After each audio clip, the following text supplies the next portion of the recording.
baseball, but it's going to be Lynn Glasgow taking on Malden in this Greater Boston League encounter. Glasgow's trying to make it 2 in a row. They lost their opening game to Linfield. They come back and beat Everett. They take on a Malden team that's 2-1. So Malden trying to go further over 500. Glasgow trying to get over 500. And it's a tough night. The rain's supposed to come tonight, hopefully later. We'll get this game in and then the rain will come. It's supposed to be a washout tomorrow.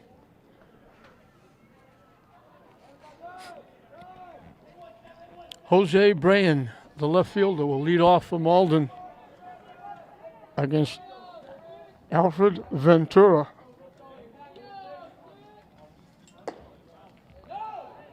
On the mound.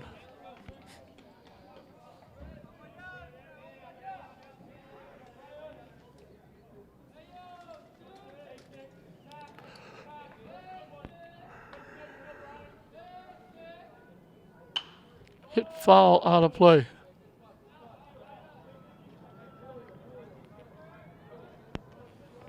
Glasgow's trying to make it 2 in a row here at Fraser Field today. St. Mary's won the opening game, shutting out arch rival Fenwick for their 3rd consecutive shutout.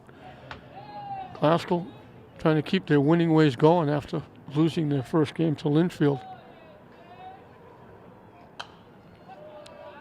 Hit foul back and out of play. Very young Glasgow team. It's actually a very young Malden team also. Is that online? Live? No, the game live? No. Bailing out from that pitch.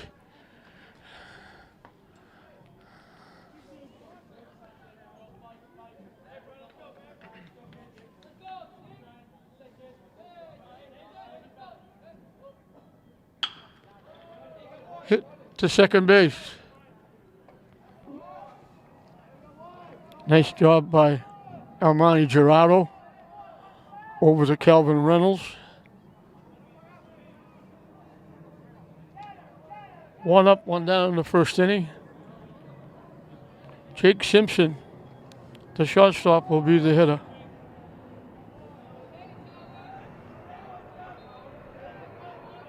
Leon Elwell in his first year coaching, taking over the reins from Mike Sikowski.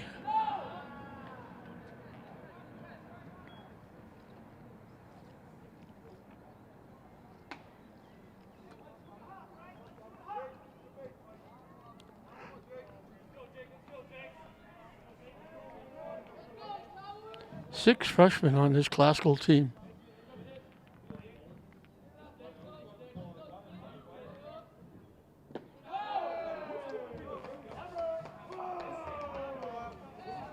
Along with a couple of sophomores.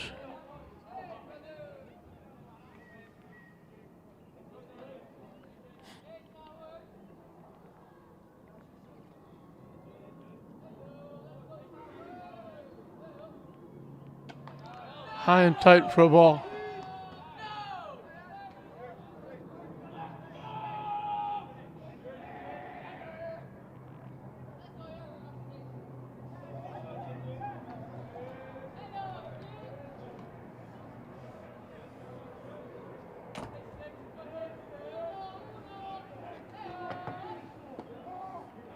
In for a strike, taking all the way, Simpson. He'll still be fussy with the count, 3-1. Few loyal fans here on a very cold night.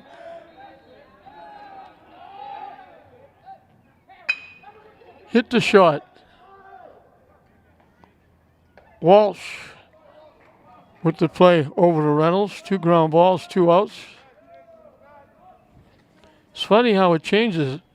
Coming to do the first game, the St. Mary's game, get in my car, it was 60 degrees. Sun was out, everything was bright. By the time we got 3 or 4 innings into St. Mary's, it was dark. They turned the lights on. It got overcast.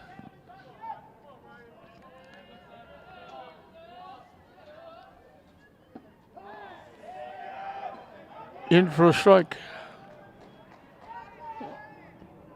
to Ryan Boudridge, the third baseman.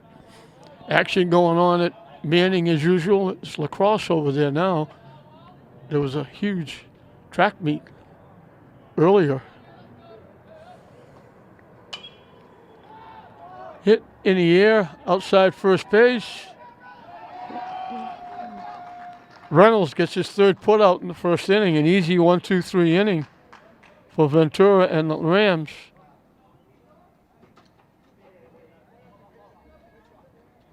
So Malden is down in the first.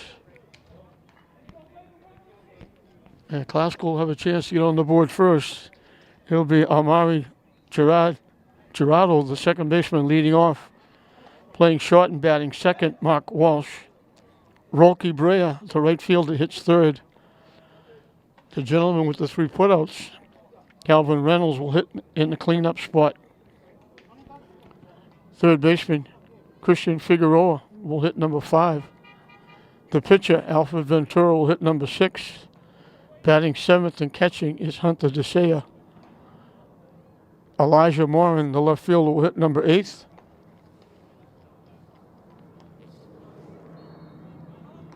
And Yuniel Cabral, the center fielder, will pick up the bottom of the order and bat 9th.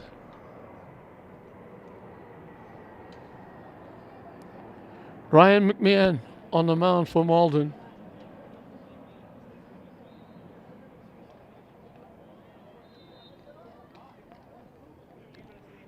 Haskell had a tough loss against Linfield in their opening game.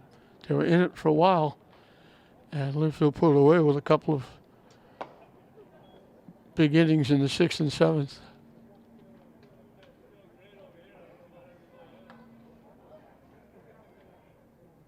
Then they come back and won 12-1 over Everett.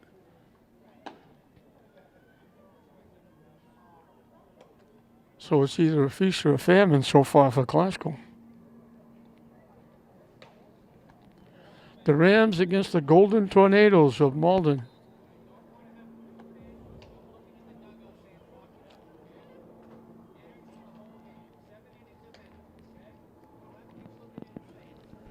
GBL, actually a traveling league. These teams, Lynn has to travel. Chelsea, Everett, Malden, Somerville, Medford. Of course, those teams also have to travel the same distance coming here.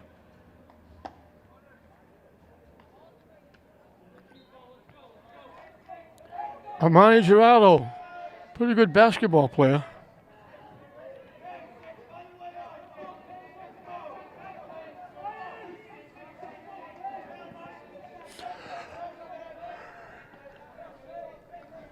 Leading it off for the Rams.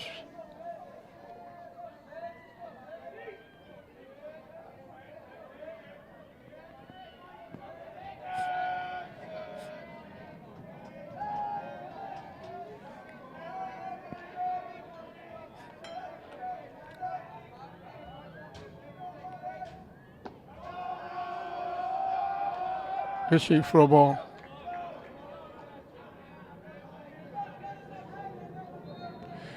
It's been different for St. Mary's. St. Mary's is playing through all this ice cold weather. They've got one more game here Saturday, and then they leave for Florida in for a strike. And it's supposed to be the warmer weather coming here next week. They'll be going down to Florida where it's in the 70s and 80s. So playing through the cold, when they finally go to Florida, it's going to be decent weather here. Popping up to the pitcher. Gerardo starts off the inning.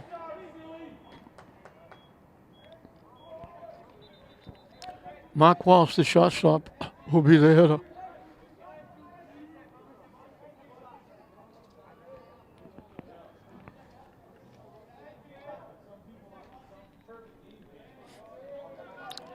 almost halfway through April and the weather has been terrible.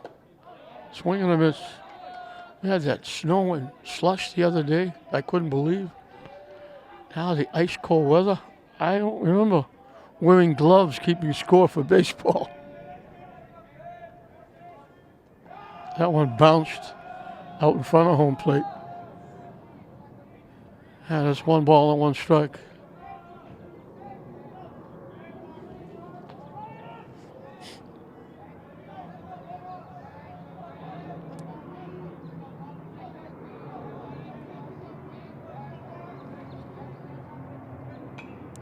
Hit foul to the backstop. That noise you hear of the planes flying overhead going to Logan, and they come in rapid fire. Not much distance between them. Look out, right field is the plane, and the other one looks like it's about 50 yards behind it. Chop just reaching, got a piece, fouled it back, stays alive at 1 and 2.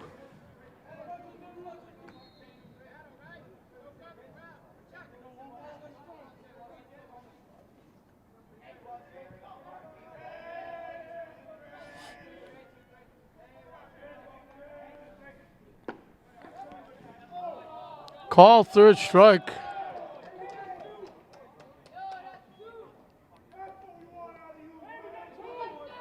Two up, 2 down.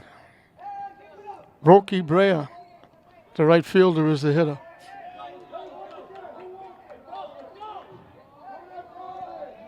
Roki's only a sophomore. Swing and a miss. Chased that high inside fastball. Swung right through it.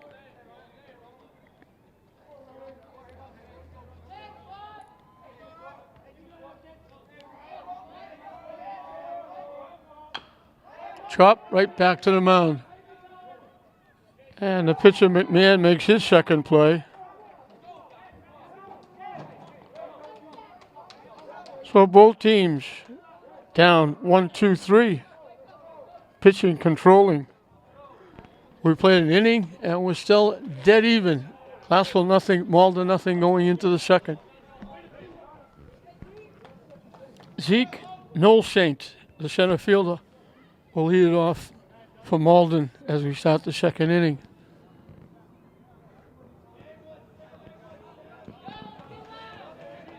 Hope they have room at Logan for all these planes that are flying overhead going to Logan. Hits it foul up in the seats.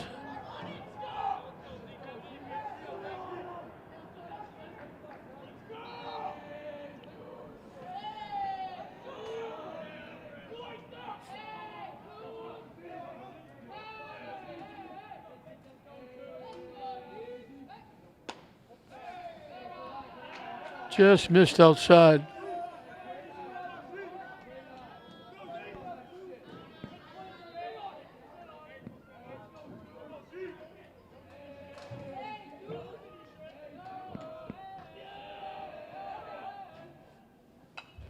Foul again. Nolsaint is stepping back. His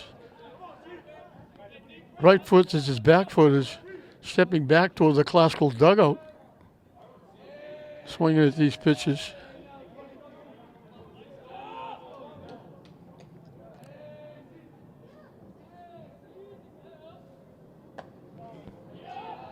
Inside, pushes him off the plate. And it's 1 and 2.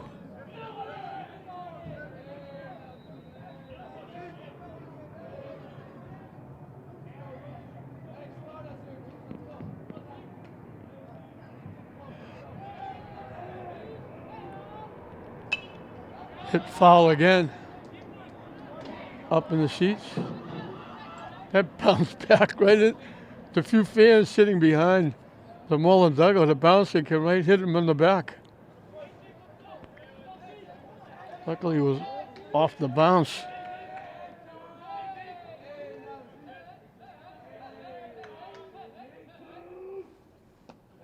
Down the way for a ball.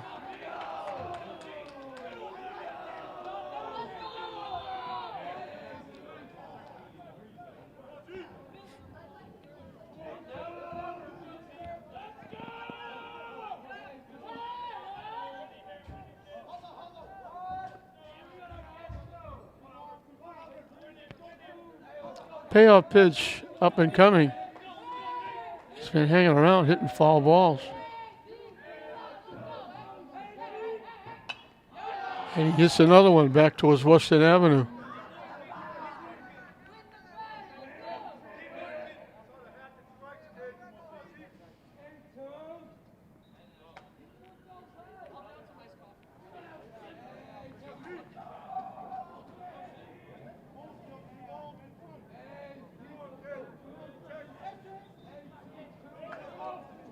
So we'll do it again at 3-2.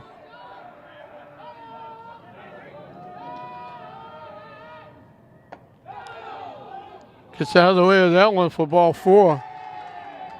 He becomes the first base runner drawing the walk, leading off the second inning. Bosted, the catcher, will be the hitter.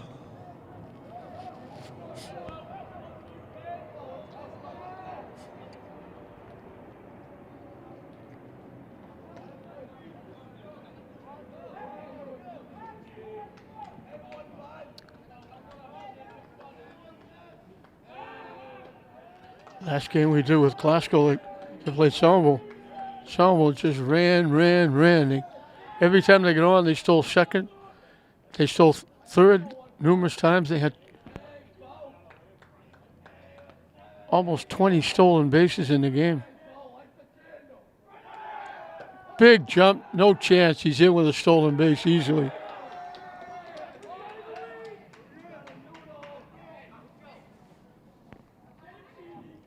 Hunter DeShea behind the plate for Glasgow. Getting his feet wet. He's only a freshman.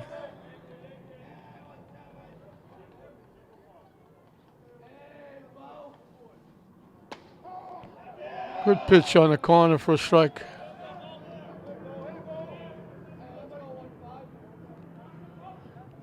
One ball, one strike to Bosted.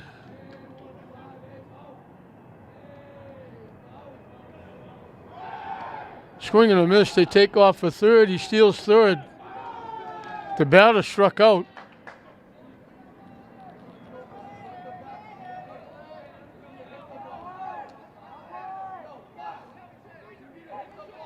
Malden has the go-ahead run at third with a walk and 2 stolen bases.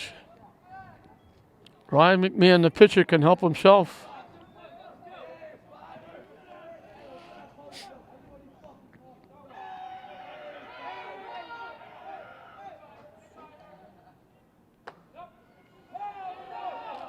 High for a ball.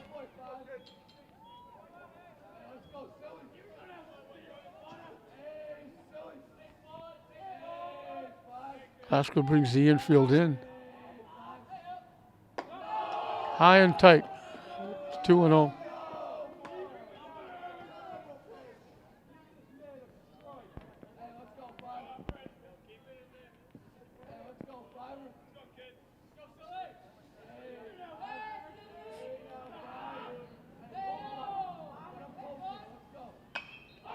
Solid shot. He get out in front too far. Hit it well, but got out in front and pulled it foul down the left side. Got all of it. Count goes 2-1. Pitcher against pitcher here.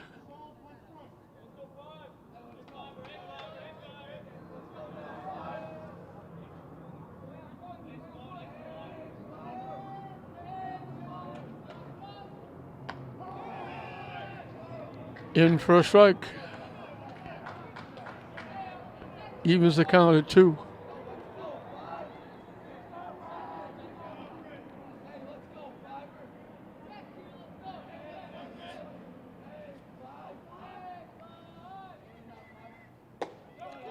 High and away, and we got another full count.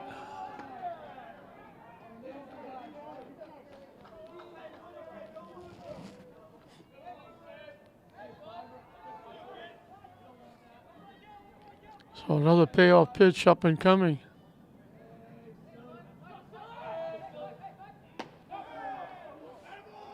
Strike 3 called. He looked like he took a couple of steps and he realized he was called out. 2 big strikeouts for Ventura.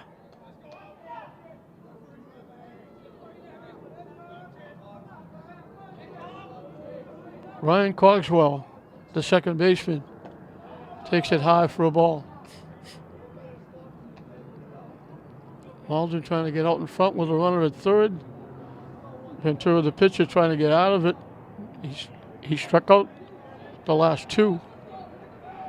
They move the infield back. Good pitch for a strike. 1-1.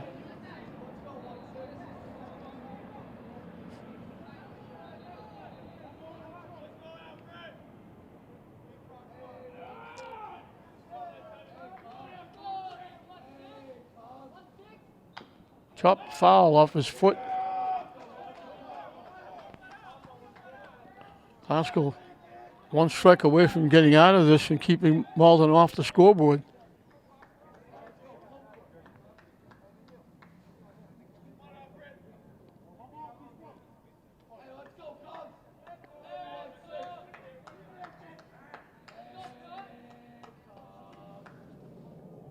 Hit foul towards the Glasgow dugout.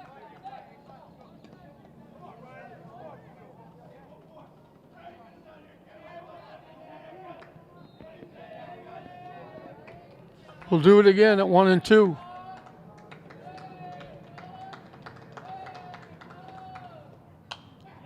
Hit back foul out of play.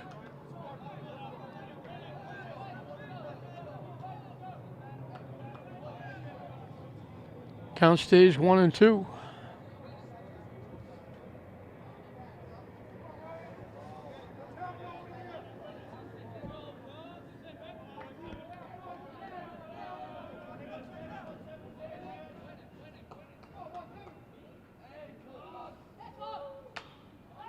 Hit in the air. In foul territory, it's playable. Figueroa, the third baseman, makes the play, so good job by Ventura. Malden drew a walk, 2 stolen bases, got the runner as far as third. He strikes out 2 in a row and gets the foul pop-up to the third baseman. And he keeps Malden off the board. So the walk doesn't hurt. And Glasgow again will have a chance to get on the board first. 4, 5, and 6 for the Rams. Calvin Reynolds, Christian Figueroa, Albert Ventura, the pitcher, will be the 3 hitters to face Ryan McMahon on the mound, who had a 1-2-3. Easy 1-2-3 first inning. He had a put out and assist for 2 of those outs.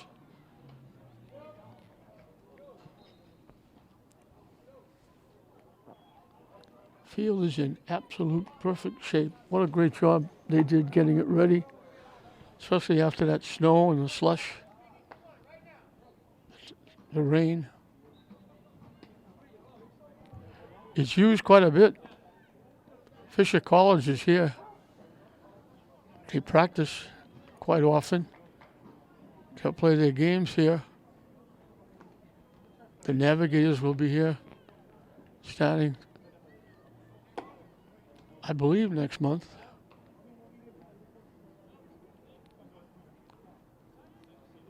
There have been other tournament games. Other people have played here. There was some scrimmages here. It's used quite a bit. It's an outstanding complex. All I have to do now is fix the lights. Like out in right field, there's only 6 lights on in the entire pole. And there's supposed to be like 12 or 18.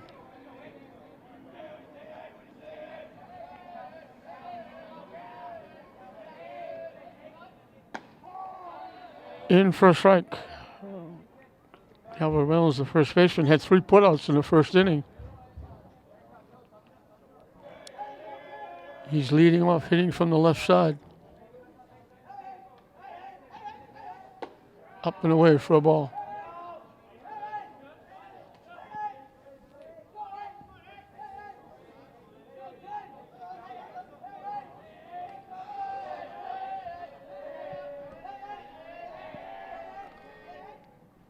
Swing and a miss. Got his money's worth on that swing and swung right through it.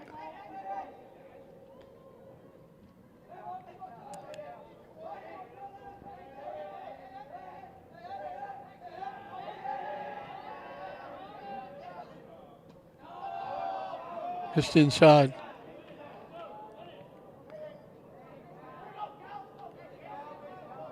Yeah, we got another full count.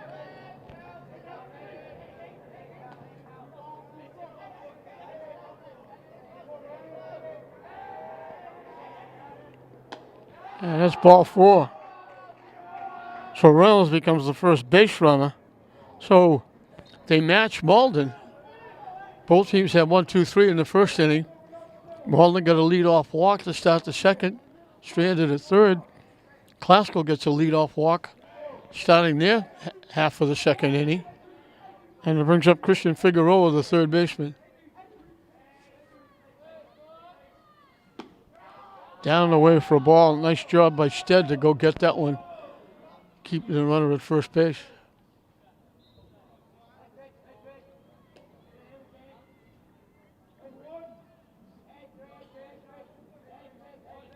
Short lead at first. Squaring to bunt. Third baseman charging. The runner takes off. They throw it down. Safe at second base with the stolen base. So, Classical doing what Malden did in the top of the inning, drawing a walk and stealing second. Will they steal third like Malden did?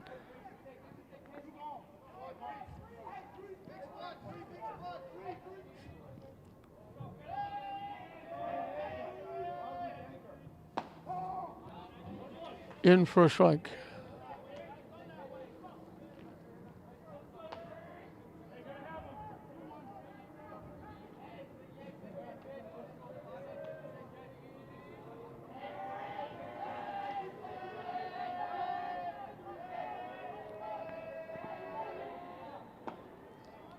Down and away for a ball.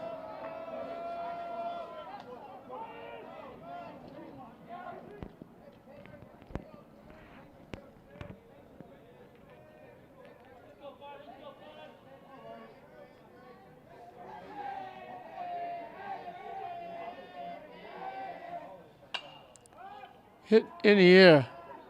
Long run for everybody.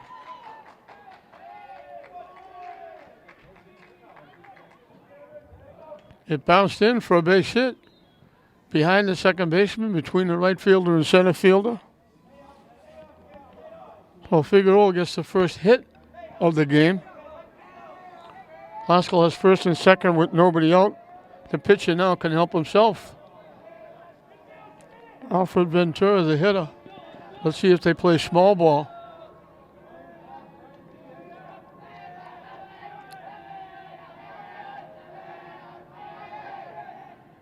Swing and a miss. I guess he's not going to bunt.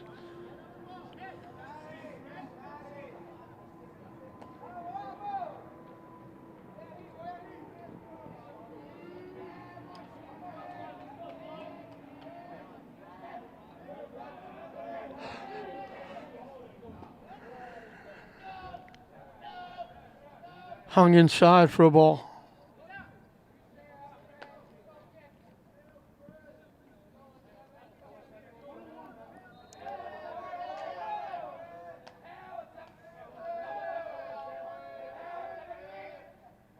Missing inside again.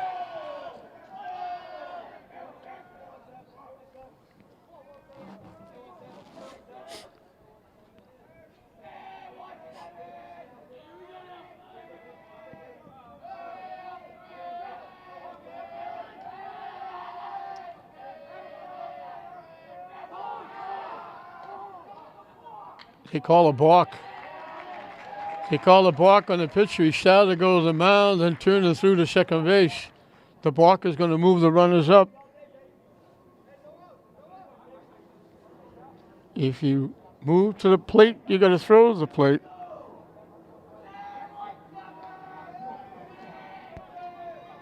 He was set. Looked like he was going to make the pitch and then quickly turn it through to second. Swing and a miss. Evens the count at 2. Malden will bring their infield in. As Classical has a chance to get on the board. Second and third with nobody out.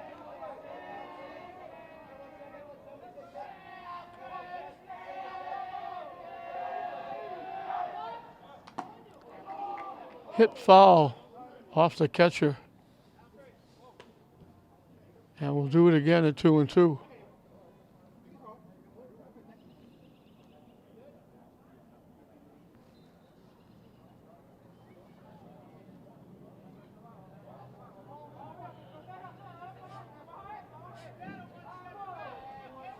And those planes just keep flying in a straight line. Missing up and in. Count goes full.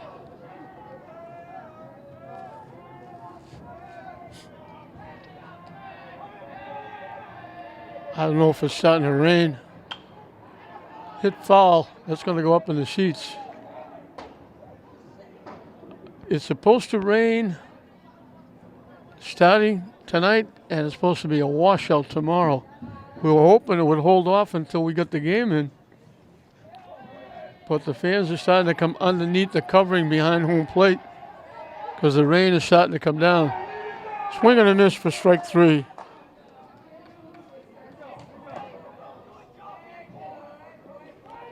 One away for Hunter Desea, the young freshman catcher.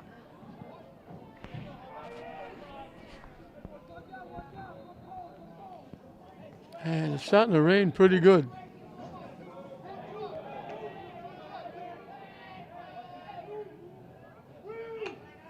They pop the bunt up and they're going to get a double play. The runner was breaking from home. Suicide squeeze. The bunt got popped up. And they double the runner at third.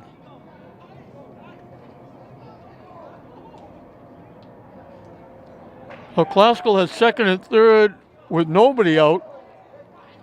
And they wind up not scoring on a strikeout and a double play. We finished 2, and we're still dead even. Nothing to choose. Classical nothing, Malden nothing. Going into the third. 8-9-1 for Malden as we start the third inning, and the rain is starting to come. And it's raining pretty good as I look up in the lights.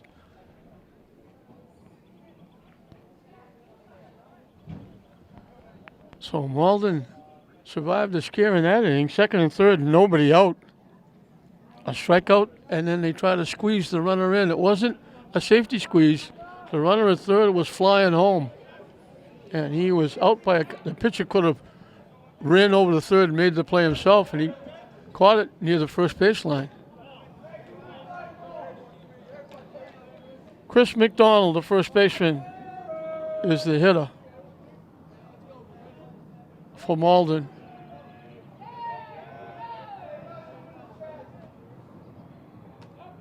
That one goes to the backstop.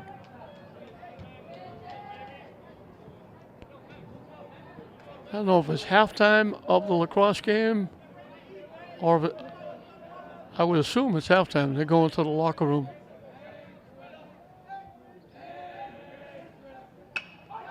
Line shot to center field. It's down. Cabral almost made a great play. He dove, looked like he had it. So McDonald gets the first hit for Malden. And they have the leadoff hitter on for the second straight inning. Let's see if they run again. Billy Gavin, the right fielder, will be the hitter with the top of the order on deck.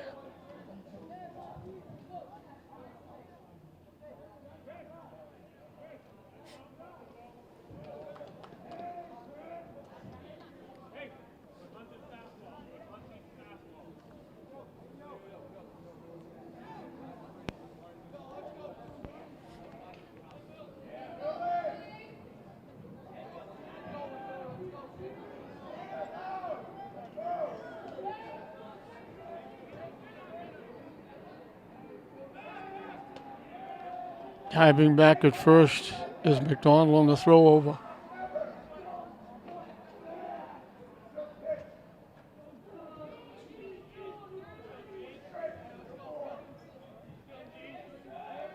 Ray just enough to be a pain in the neck right now as they throw over again.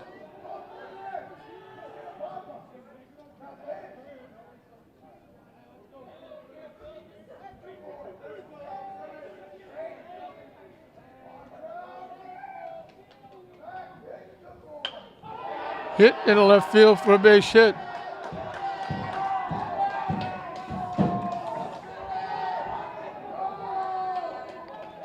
It's the Malden fans excited. The 6 of them that are here. 2 on, nobody out. Jose Brayan, the left fielder, bounced out to second, leading off the ball game.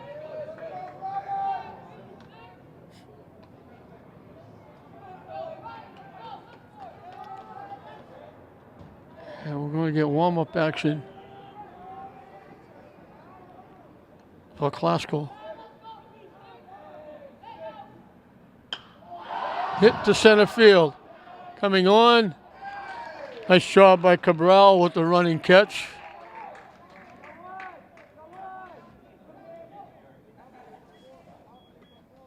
So Brand liked the first pitch, hit it well, but hit it virtually right at Cabral for the out. Jake Simpson grounded out short to first. His one trip.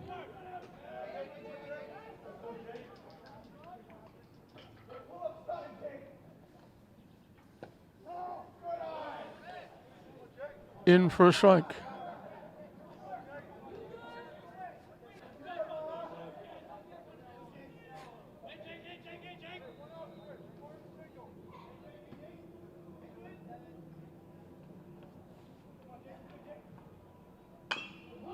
Chop, foul. Off to the left side. Like he was chopping wood with that one. So it was halftime of the lacrosse game. They're coming back out in the rain and the cold. It's tough on lacrosse and these baseball players. They're not wearing winter clothes. They're out there and standing around. And if the ball's not hitting you, that's all you're doing is standing and watching. The 0-2 pitch.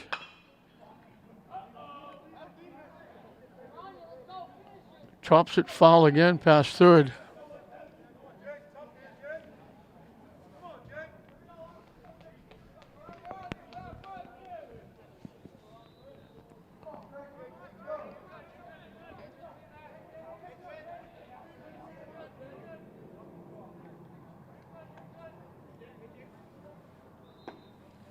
Down and in for a ball.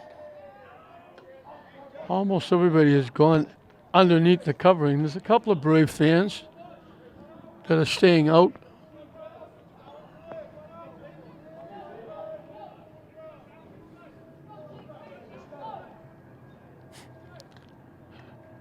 The 1-2 pitch. Hit in the left field for a base hit. They hold the runner at third.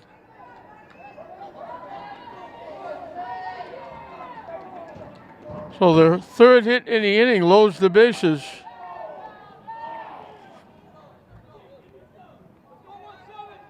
Ryan Boudridge, the third baseman, popped in foul territory to Reynolds at first base.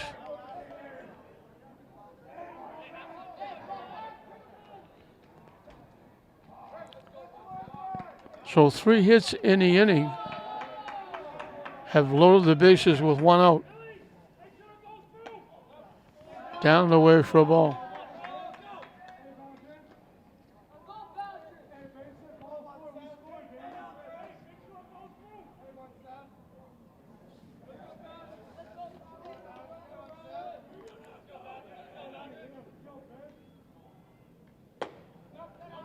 Up and away for a ball.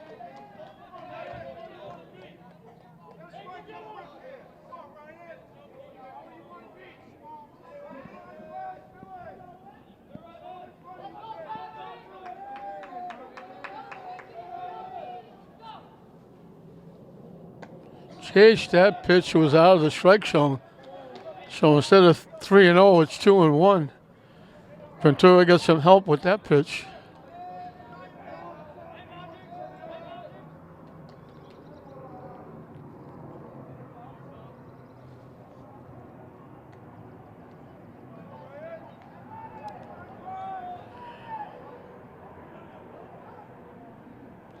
Night has officially fallen. The sky is black. It was gray a little bit starting out. Hit to center field, coming on, has to play it on a hop.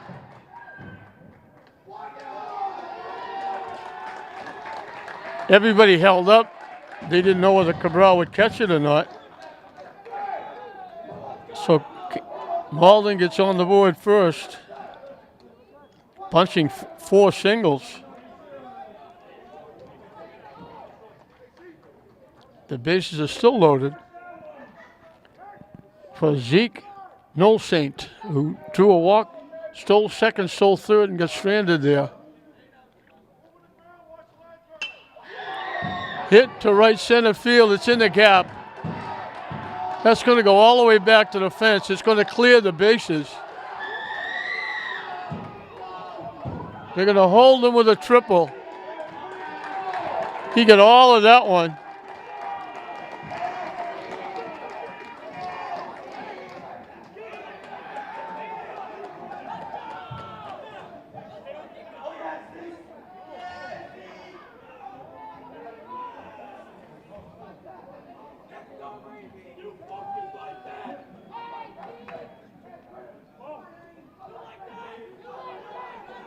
All of a sudden, it's 4-0. And we're going to trip out to the mound.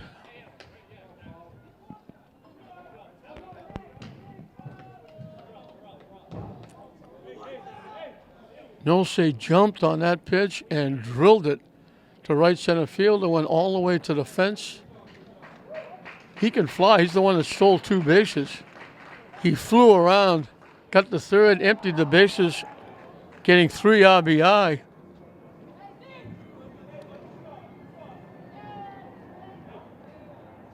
So 6 hitters in the inning, 5 of them got hits. And all of a sudden it's 4-0 Malden. And we'll have a pitching change for Classical.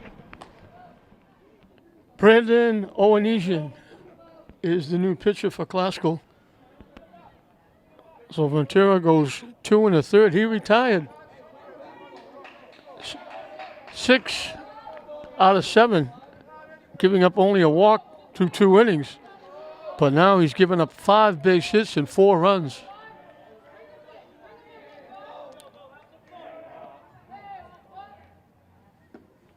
Owenesian comes in. Bosted, the catcher, waves at that first pitch.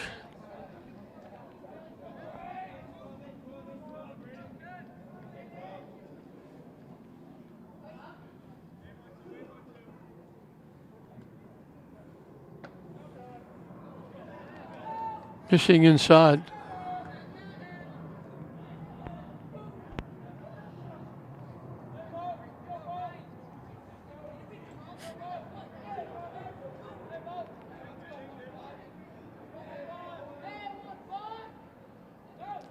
Try to hold up when he realized the ball was going to break way outside. He needed a longer bat to reach that one.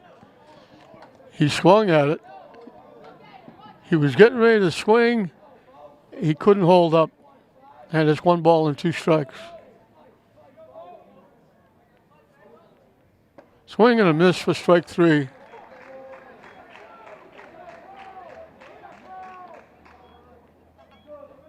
So 2 outs now. Ryan McMahon, the pitcher, was called out on strikes. Here's 1 at bat.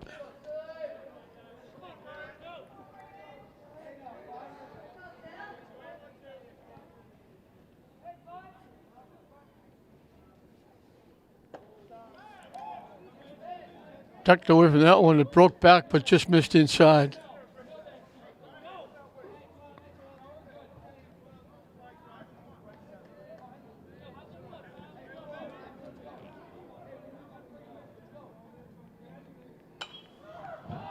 Hit foul. It's going to be up in the seats.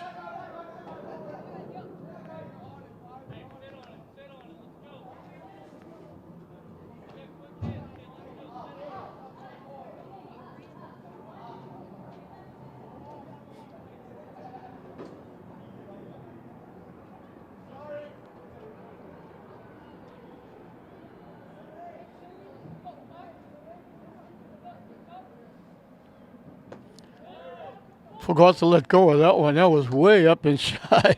McMahon had a duck out of that one. That was going to hit him in the head.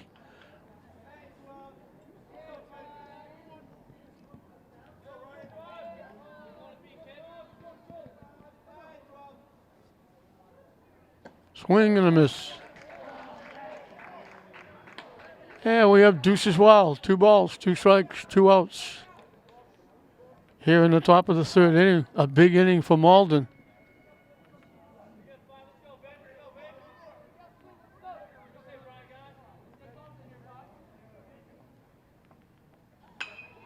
Line shot. Had the third base runner. Dolce ducking under that one.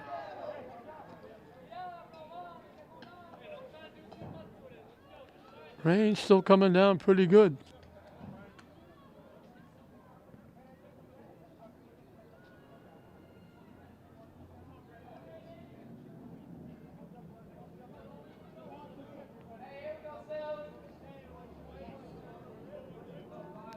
Coming down a little harder now.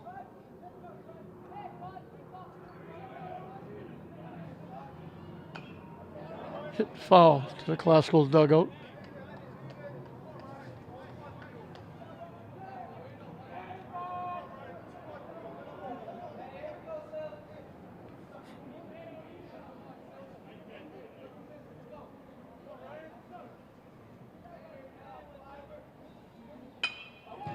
Line shot to left field coming on. Almost overran it. Moran made the catch. He almost overran. A solid shot by McMahon. Caught. And for the 2nd inning in a row, Nolsey gets stranded at 3rd base. But he made up for it by getting a 3 RBI triple after Bodridge got an RBI single. They sent 8 to the plate. And they break open this one, getting 4 runs on 5 hits.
Eight, 9, and 1 for Glasgow as we start the bottom of the 3rd inning. And they got a hole to dig themselves out of. The rain coming down pretty good. Malden gets a big 4-run 3rd inning. And they spot McMahon 4 runs as he starts his 3rd inning of work. Elijah Moran, the left fielder, leads off. Foul to the backstop.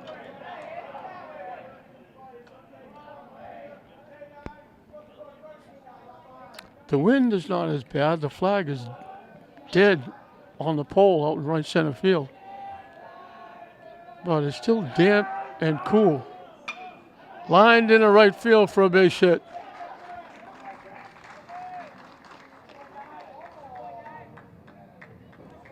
So Classical is the leadoff hitter on for the second inning in a row. Yanil Cabral, the center fielder, will be the hitter with the top of the order on deck.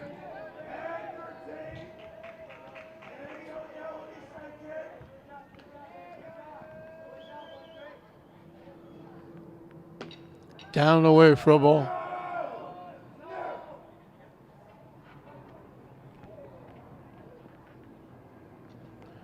And right about now, we're glad that this field is entirely turf, with the rain coming down hard.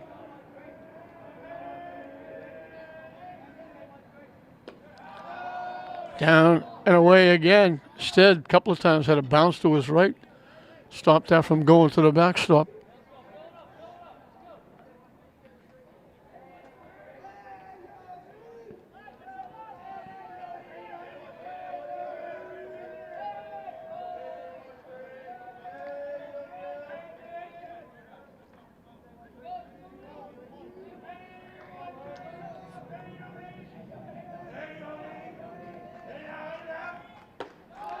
High for a ball, 3-0. A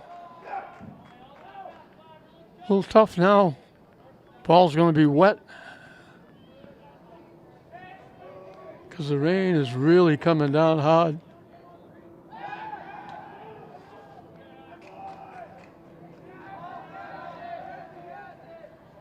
Pickoff attempt. They fake throwing it back, hoping that they could get the runner more off the bag and tag him.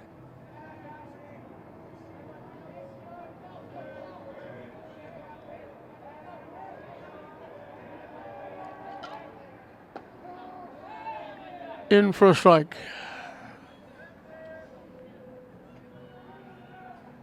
It's going to be hard to keep the ball dry now.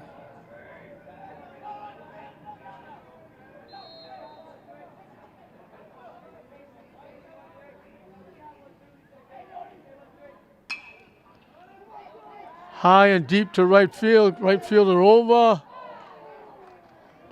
Foul ball. Great attempt by to right fielder Gavin. Went way over into foul territory. Had to worry about running into the fence. Try to make the one-handed basket catch.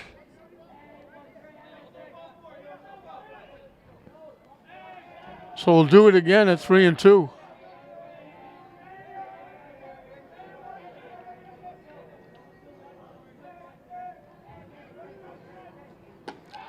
And that's ball 4.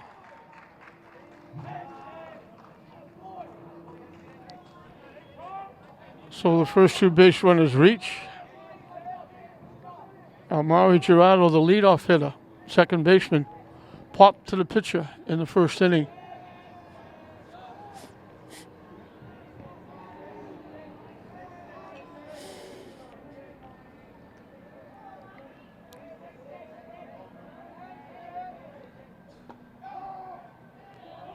In for a strike.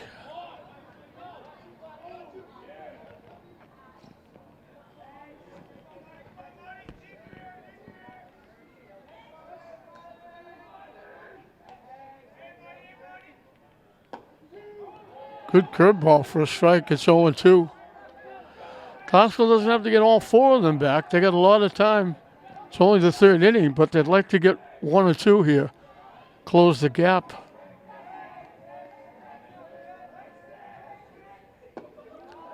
Down and in. Stead set up. The catcher set up. He was almost sitting in the left hitter's batter's box, and the pitch was down and in. 1-2 the count.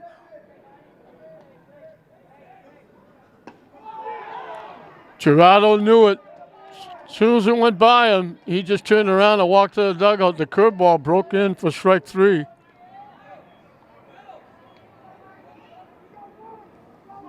Third strikeout for McMahon. Mark Walsh was called on strikes in the first inning.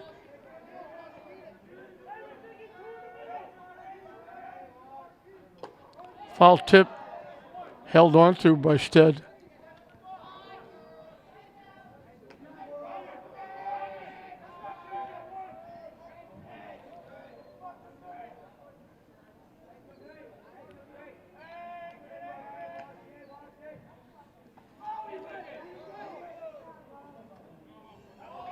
They check with the base umpire. If he started to go, the pitch broke down and away. Malden wanted a strike. Base umpire said he didn't go. So it's 1-1. 2 on, 1 out for Glasgow, trying to get themselves back in it after Malden got 4 in the top of this inning.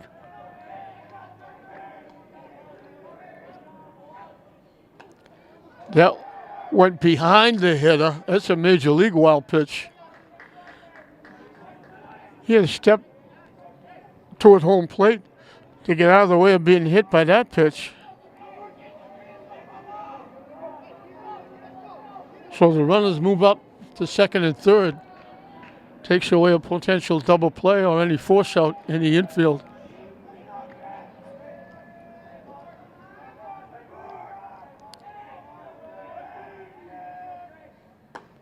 Missing wide for a ball. I'm not sure why Malden has their infield in, leading 4-0, but they have their infield in.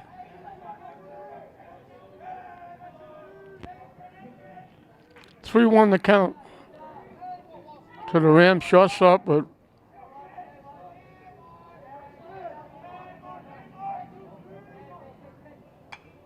hit foul. And the count goes full.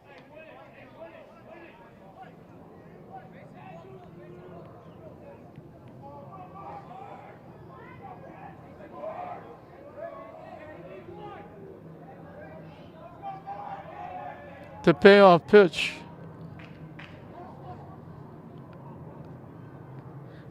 It hit him, but it also hit the bat for a foul ball.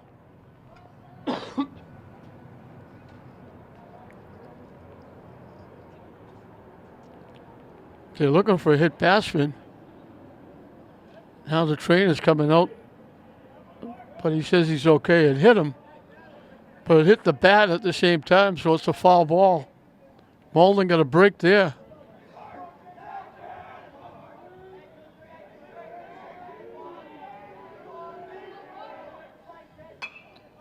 Hit in the air. First baseman with a long run makes the play. That's a nice play by Chris McDonald. He went out in the foul territory and then galloping towards home plate made the play. So 2 away for Rocky Brea, who bounced to the pitcher his one trip. And the rain really coming down. And a couple of wet spots in the outfield.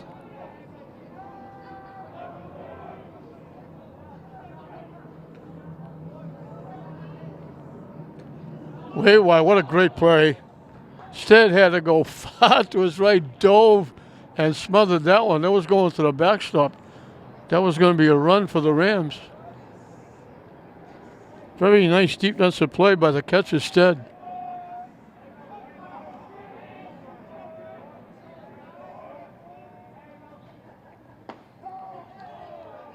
In for a strike. 1-1.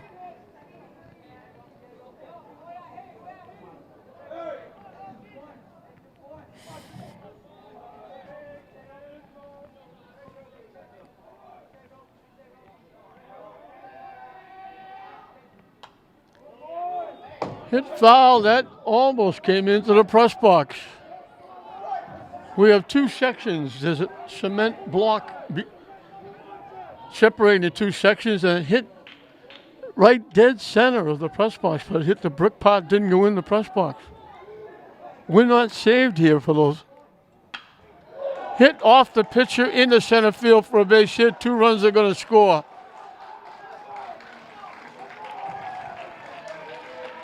Line shot off the pitcher and kept going out into center field.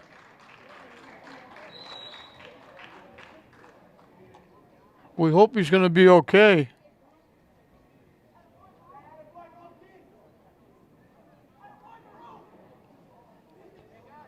A big 2-out hit by Brea brings in 2 to make it 4-2. It's a big 2-out hit.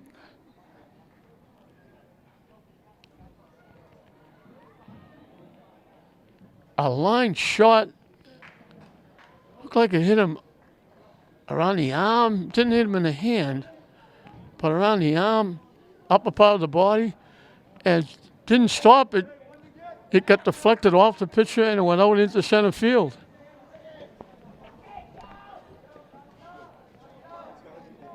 So Brea knocks in 2, cuts the lead in half.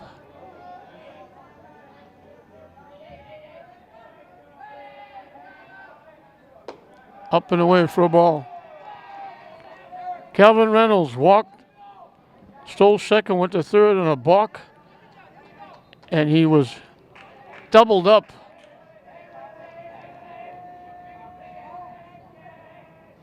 When they tried a suicide squeeze, and the bunt got popped up, and he was an easy pick at third for the third out.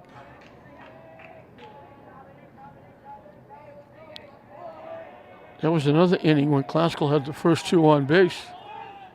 The runner takes off, in with a stolen base. Now he's out because he overslid the bag. He had the base stolen, and he couldn't stay on the bag.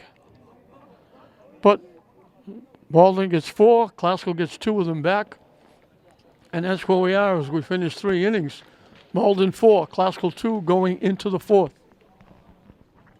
7, 8, and 9 for Malden as we start the 4th inning. Ryan Cogswell popped to the third baseman, his 1 trip.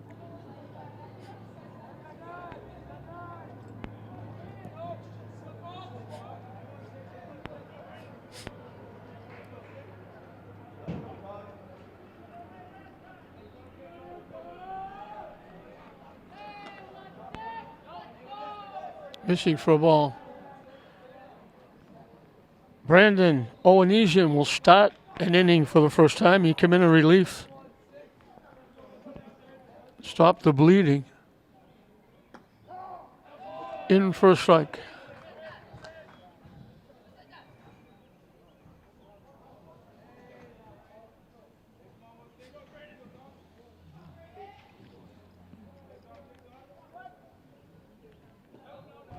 Off-speed curveball breaks down and away.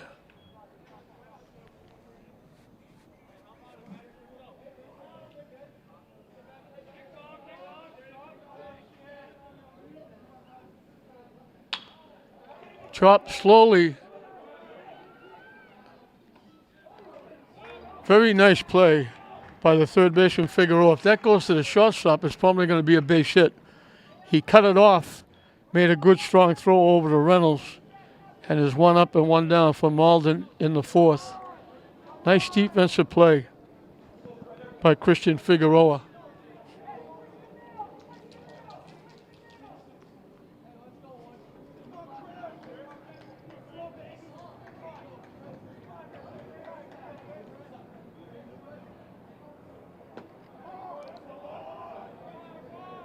In for a strike.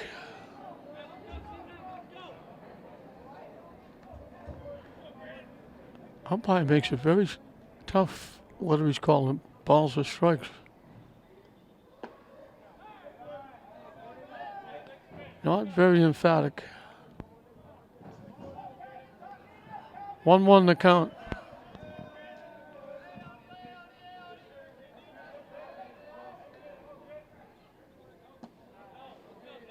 Missing again, 2-1. It's a freshman battery. Owenesian the pitcher. Tesea the catcher. In for a strike. Evens the count at 2. This is Chris McDonald. He started the uprising in the 4th inning. He got the first of the 5 hits they got in that inning. Foul tip. Teixeira holds on. Nice job. He got the base hit. They got 2 in a row. After an out, they got 3 in a row.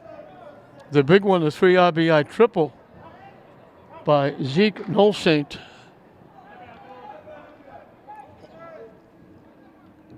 Billy Gavin, he got the second hit. So the 8th and 9th hitters got that rally started. And they almost threw him out at first base. That would have been a great play by Gerardo. The base hit into right field. Gerardo went way out in the outfield. The throw was away. Great hustle by Teixeira to back up and keep the runner at first. So Gavin gets his second hit. They have a base runner with 2 outs. And Gerardo, if that throw was on the money, they would have thrown him out at first base. He was a little off balance making the throw, trying to get it there quickly. And Teixeira backed up the play very nicely. When it was thrown away, he made sure the runner only got to first base. Jose Brayan bounced to second and line to center. Hits the first pitch and fouls it back. He reached for that one way over his head. He's the left fielder for Malden.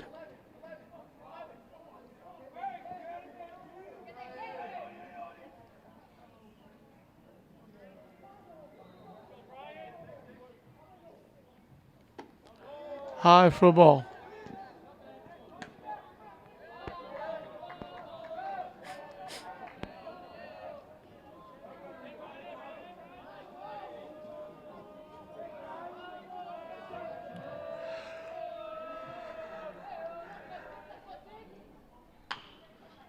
Hit foul past first base.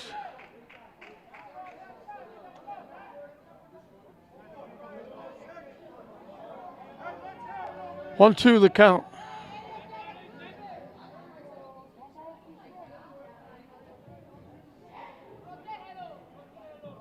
The rain has slowed up a little bit.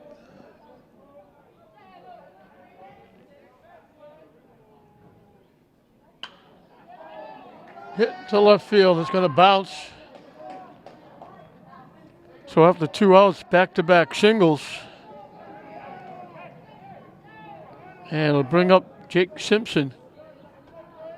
He started the 3 straight hits in the 4th inning. He got a base hit. Scored the 3rd run in the inning. He came around to score on Noel Saint's 3 RBI triple.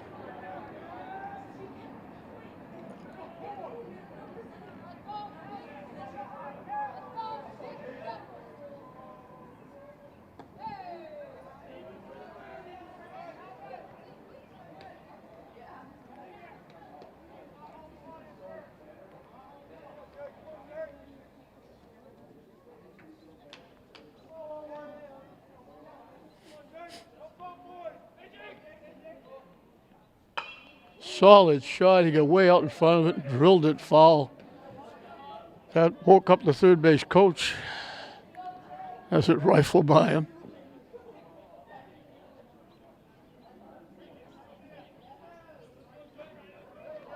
One the count.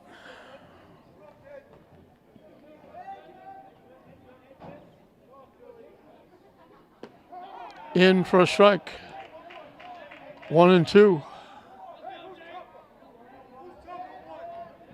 Halfway through April, it's strange to see people in winter clothing and blankets and wrapped up. And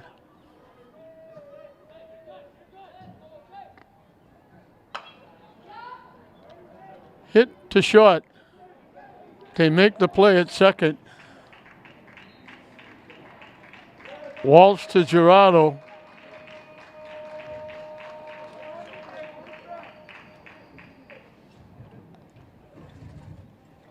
So we're halfway through the ball game.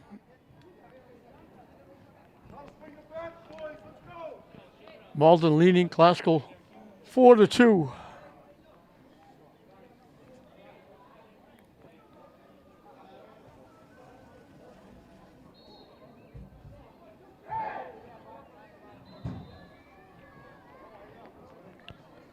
It'll be the middle of the order for Classical, 4, 5, and 6.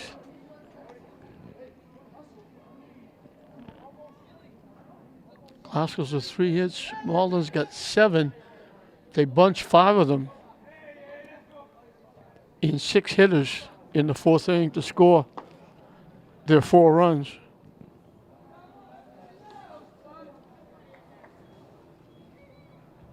They get 2 in the 4th, but it came with 2 outs. Classical able to get the last out. And they'll look to get back in the game here in the bottom of the 4th.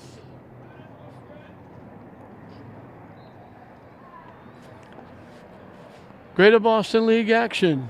This is, I think, at least the 3rd, it might be the 4th year that English and Classical are in the GBL League. It hasn't really helped them state tournament-wise. They've had teams with good records, and the criteria now is, it used to be just the record. Put the records up, 1, 2, 3, 4, 5. Now the record is number 3. First is the league you play in. Second is the competition you play, if you play teams higher than in your league. And then comes the record. So the GBL is, as far as the MIA is concerned, is down.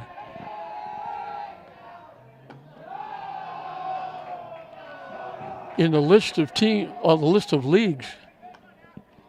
And it hurts, especially teams like Everett, the football, one of the better football teams in the state the last 25 years. Solid shot in the right field for a base hit. Looked like the first baseman was going to make a play. Reynolds walked his first time. He's got a base hit on twice. Everett, I think it was last year, went 10-0, and he didn't get a home game. Because the league is not considered a good league. And St. Mary's girls basketball team went 20-0 in the season, had to travel for their first game.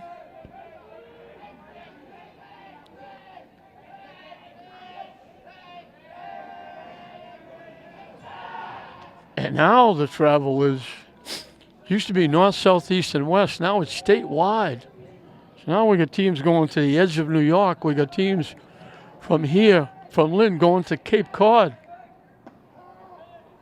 We got teams from the Cape coming to Saugus to play.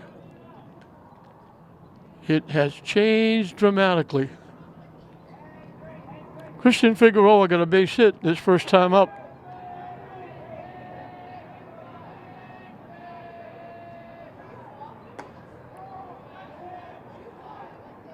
Quickly 0-2.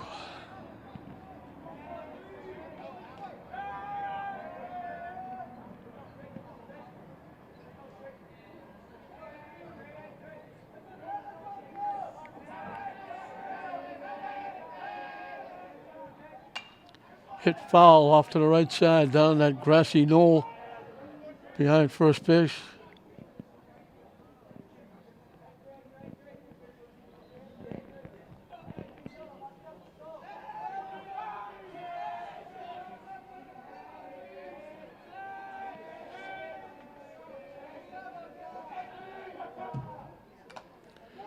Reached for that one.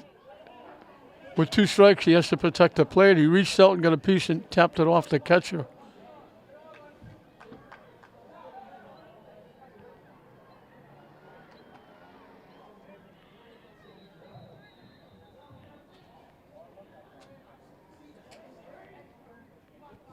So we'll do it again at 0-2.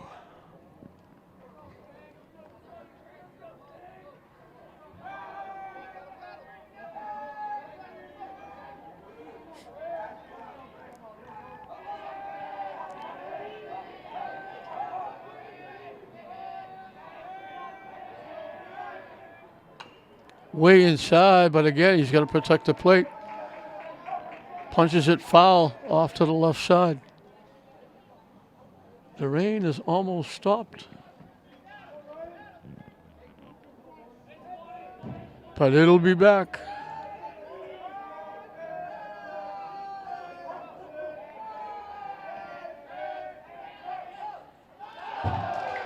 Major League wild pitch up over everybody. Moves Reynolds down to second base. They'd love to get him home, cut into that 2-run deficit.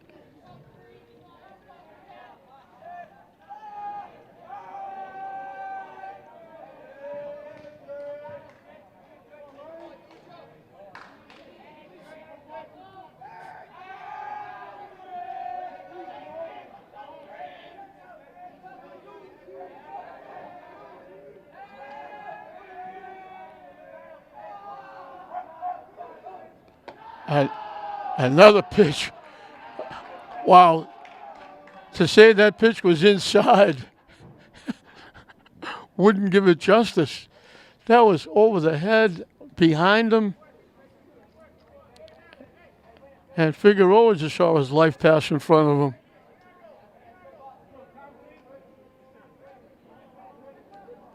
The lacrosse game has finished up.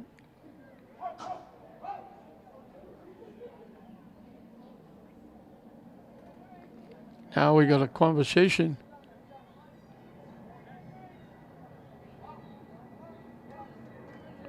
Bolstead has had to work this inning chasing pitches.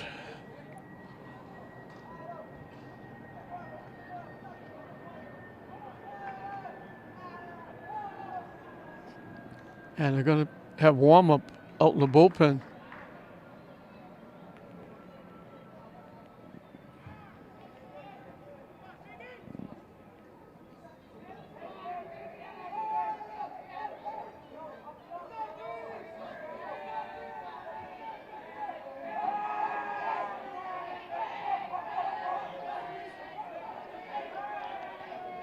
The 2-2 pitch.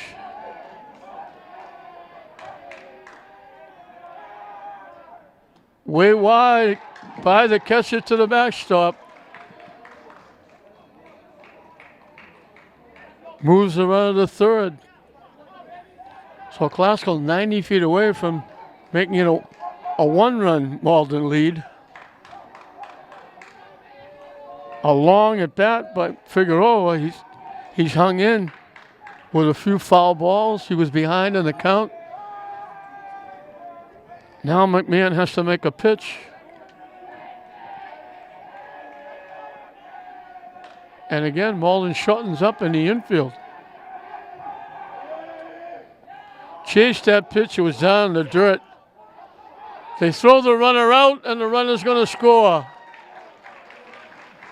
If he faked that throw, he would have had the runner coming home.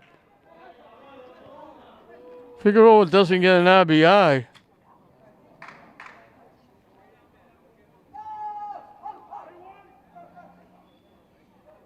So it's like a stolen base for Reynolds. He scores to make it 4-3. He chased that pitch. That was ball 4. He would have been on base. Brandon Owenesian up for the first time. He came in relief of Alfred Ventura. And it's Ventura the hitter. I don't know how they do this. Somebody has to explain the rules to me. Ventura was the starting pitcher. He came out of the game. Owenesian took his place. Owenesian's not hitting. Ventura's hitting. They listed Ventura as the designated pitcher, designated hitter, but they only had 9 hitters. So he wasn't hitting for anybody. So he can't be a designated hitter. Way up and in. I don't know how Owenesian doesn't hit and how you can just make a designated hitter in the middle of the game when you're only batting 9 to begin with.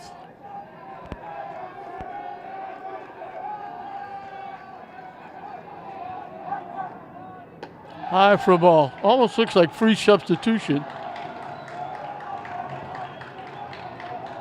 Somebody has to explain the rules to me. Somerville did this the other night. They had 9 players. They didn't even designate that the pitcher was a designated hitter. They had 9 hitters. The pitcher went out of the game, sat in the dugout, but he batted every time his spot came up, and the pitcher who was pitching didn't hit. I don't understand that.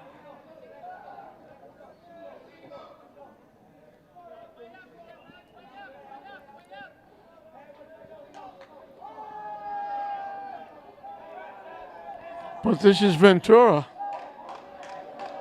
He struck out swinging his first trip.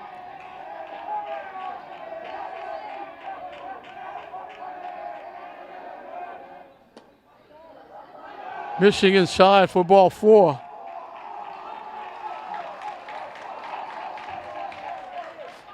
So Classical gets a base runner.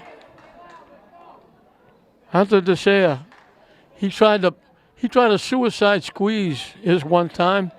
He popped it up, and Malden turned it into a double play with the runner coming from home.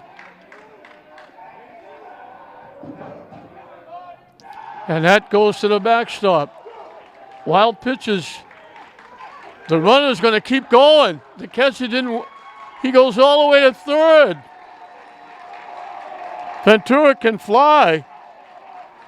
The catcher said, well, he's only going to go to second. I'll go get it. He took his time. Ventura went all the way to third. Classical has the tying run at third base. He went flying around the base pass. I don't think, I may be wrong, but I don't think they're going to try another suicide squeeze.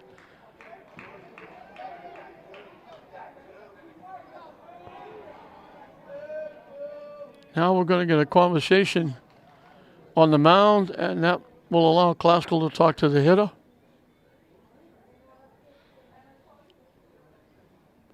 Coach Elwell can talk to his hitter. Malden, infield catcher, pitcher are all having a conversation. We're in the bottom of the 4th. Classical stole a run here when Figueroa struck out the catcher, threw him out at first, and Reynolds, who had singled and went to third on 2 wild pitches, ran home while he threw the ball to first because the catcher didn't even look at him at third base. Had plenty of time to hold him at third and then throw, but didn't. And now Ventura walks and goes all the way to third on a wild pitch.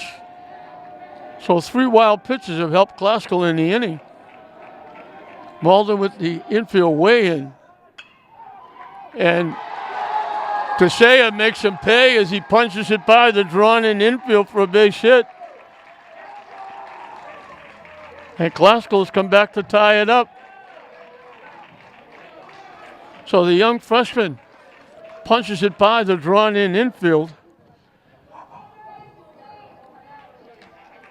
And all of a sudden it's 4-4. Elijah Morin singled and scored in that 2-run inning in the 3rd for Classical. Wide for a ball.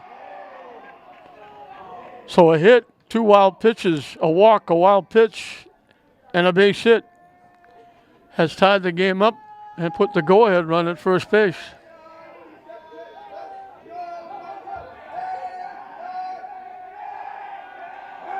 We got a timeout called. I'm not sure what the Malden coach is out talking about.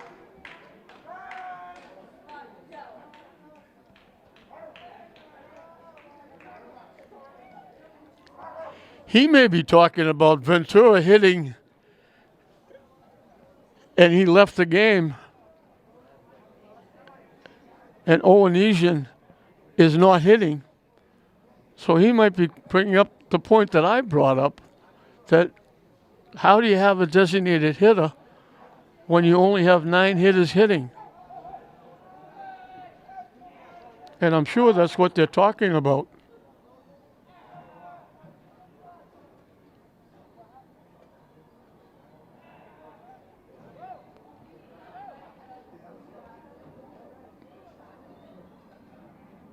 Well, conversation with something about the catcher. I don't know if the catcher got hurt. He's slowly going to the dugout, and it looks like he may be coming out of the game. Okay, Billy Gavin, the right fielder, is going to be the center fielder. Tommy Cronin is coming in to play right field in place of the catcher.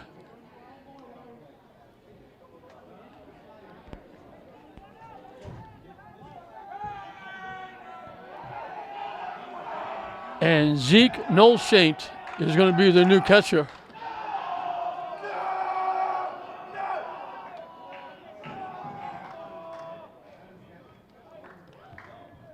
So Bo Stead, who has played very well behind the plate, made some big plays. Some got hurt somehow. I don't know if it was hand or whatever, but they took him out and replaced him. Fishing for a ball. Classical dugout has come alive. They've scored 2 to tie it up. They had a go-ahead run at first.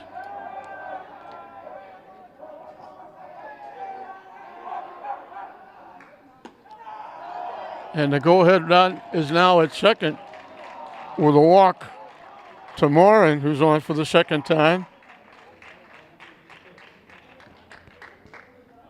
And it brings the trip out to the mound.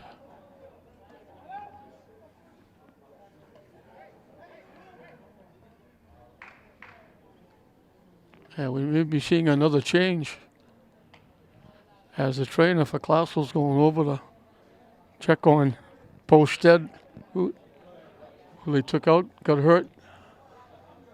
Let's hope he's going to be okay.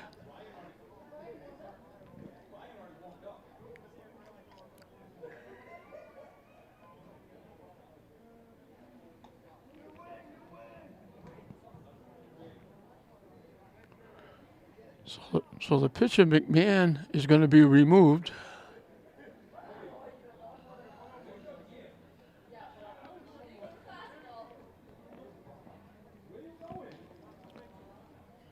The shortstop, Simpson, is going to be the new pitcher.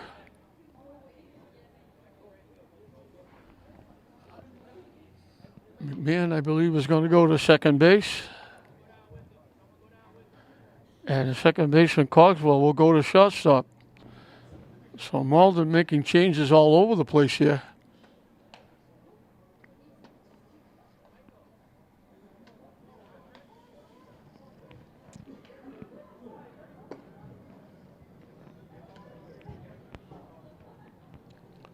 We're in the bottom of the fourth. Malden got a big 4 of an inning, getting 5 hits in 6 hitters, getting 4 runs. Glasgow got 2 of them back in the third, and they got 2 of them back here in the fourth, and they have first and second with 1 out.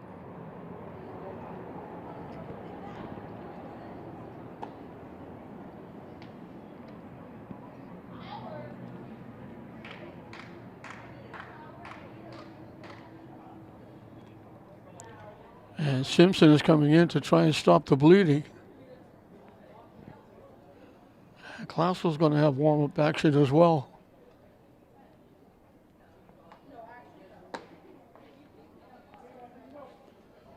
And the good part is that the rain has stopped.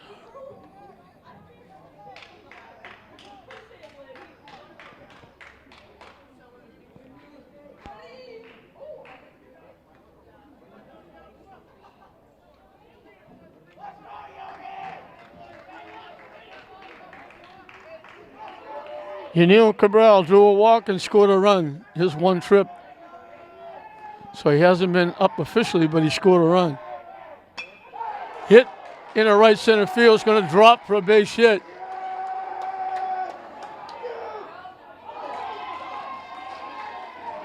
They almost threw him out at third base. To say it didn't go, we waited to see if the ball would be caught. The center fielder made a great throw. they couldn't be. The ball was just off far enough that they couldn't catch and step on the bag for a force out. And they just missed tagging to say it. Cabral's got a base hit. That would have been an unbelievable play. So the bases are loaded now for Armani Gerardo, who was popped up and struck out.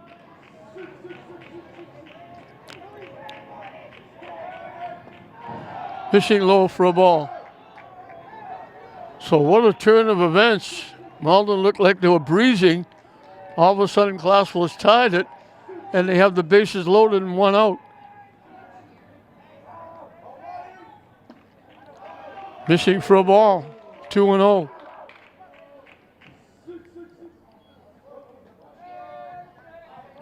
Wild pitches have been huge along with walks in this inning.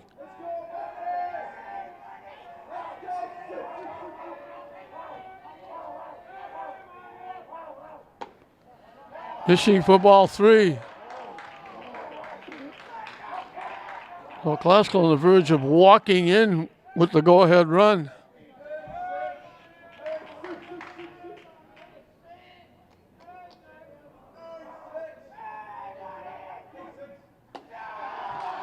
Way up and in. Easy RBI for Gerardo. Teseo walks home with the run that gives Classical the lead for the first time. And they still have the bases loaded. Mark Walsh is struck out and popped to first.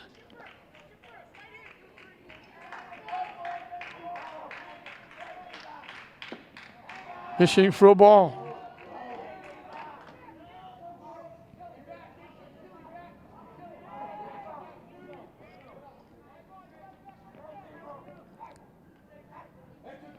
Swing and a miss.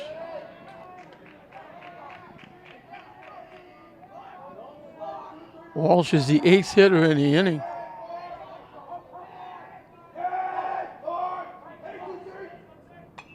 Hit foul back.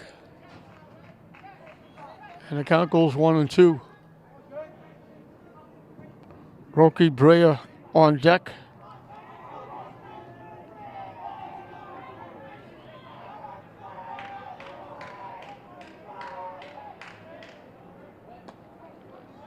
Call, third strike 3, good pitch.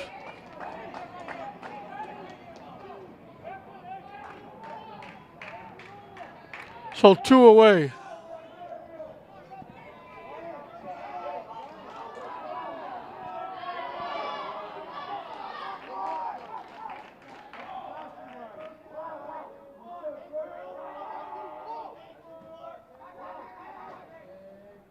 Swing and a miss, he chased the high pitch. Rocky Brea bounced to the pitcher, single knocking in the first 2 Classical runs.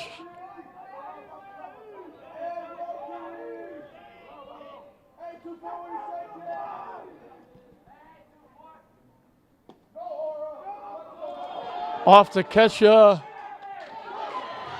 out at the plate. Great hustle by the catcher, Noel Saint. And the pitcher covering Simpson. And they throw Morin out trying to score.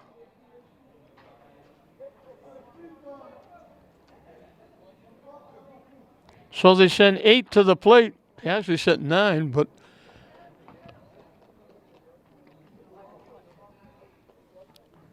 they get 2 base hits, 3 big walks, a bunch of wild pitches. And Classical puts 3 on the board. And who would have thunk it? At the end of 4, Classical 5, Malden 4. 3, 4, and 5 for Malden as we start the 5th inning. All of a sudden they find themselves trailing.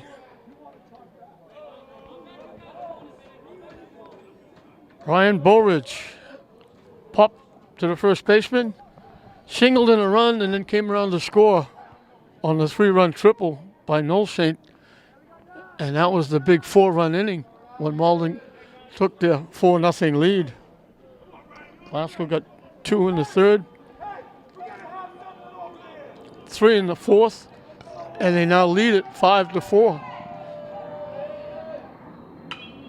Line shot to left field. Jumped on the first pitch, hit it down to the fence. I'm not sure why he's diving head first into second base. The ball was still in the outfield. I was about to say he's got a stand-up double, but he dove head first. I'm glad he didn't get hurt. I have no idea why you would dive head first into second base with the ball in the outfield, but that's what he did. He's got his second hit. He's the tying run at second base.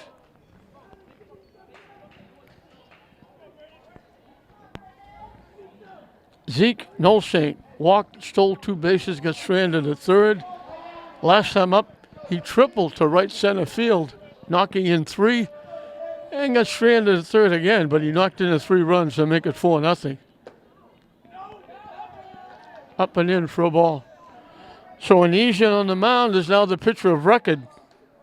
Ventura's off the hook after trailing 4-0.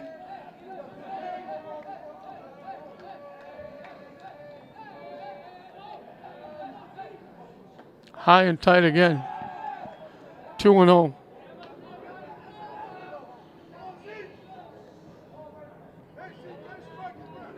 I don't think I've ever seen that before. A head first dive into second base with the ball still in the outfield.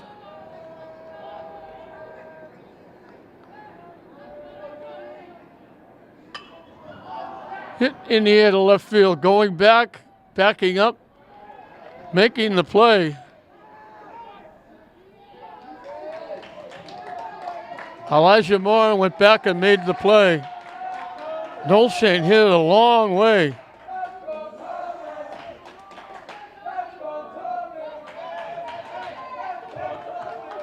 That puts the tying run at third.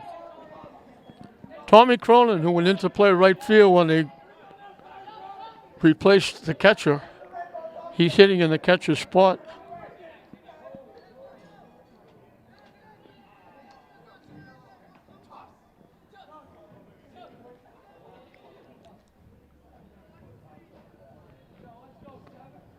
So the tying run at third with 1 out.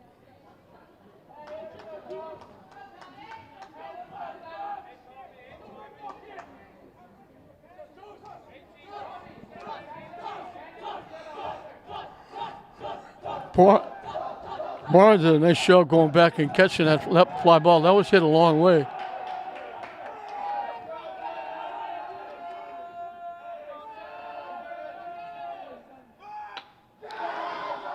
They bunt. They tag the runner. He's out. What a nice play. They faked a couple of times. They bunted. They held the runner at third. It wasn't a suicide.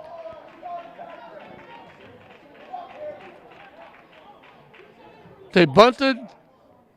Great job. Onesian got it. Faked the throw to first. Faked back to third. Great job by Reynolds to get back to first base. They make the play. They hold the runner at third. And there's 2 outs. That's outstanding defense. And that's a young freshman on the mound. Fielded it. Had presence of mind to look at third and hold the runner. Faked the throw again. Forced the runner to go back to third. And great hustle by the first baseman, Reynolds, to get back to the bag as he was in to try and field the bunt. And they throw the runner out. That's a big-time play, especially if they get this hitter out. Ryan McMahon is now the second baseman. He was the pitcher. He struck out and hit it well, but lined right to the left fielder.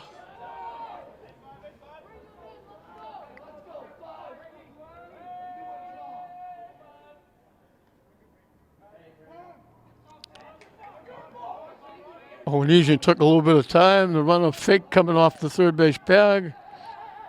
McMahon stepped out, getting time.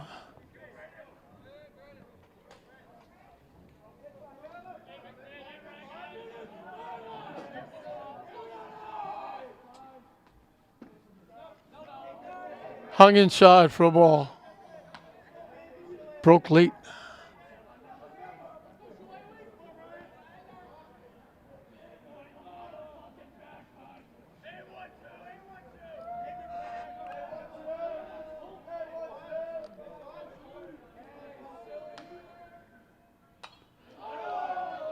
That looked like it was coming right back to me. Thank God it was a little bit lower. That would have been right in my lap if it was a little bit higher. There used to be, the screen behind home plate used to have a covering up above, and it would be caught up there and roll back. Now it just comes right back to the press box. That would have been right in my lap. Good ball breaks inside, and it's 2-1.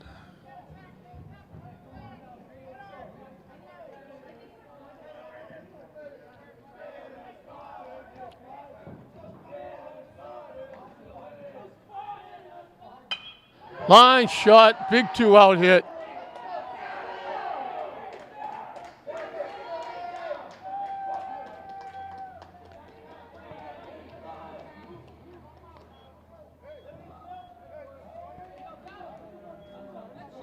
So they tie it up.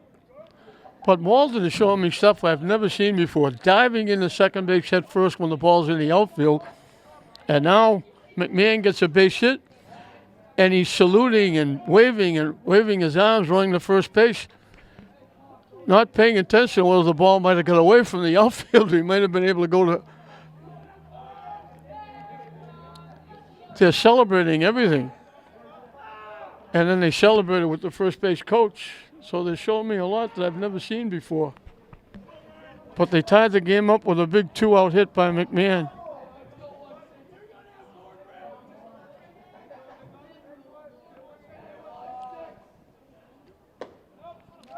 High for a ball. So back and forth we go.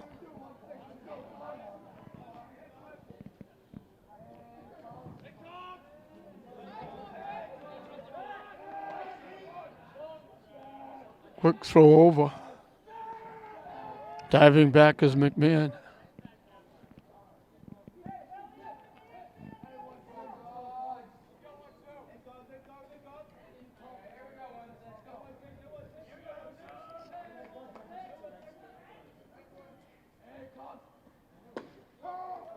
In for a strike.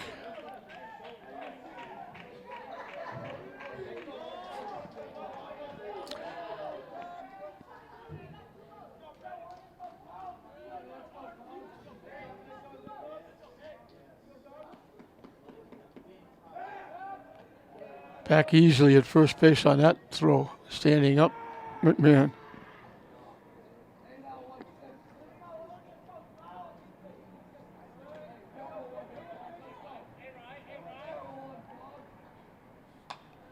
Hit foul back. And the count goes 1-2.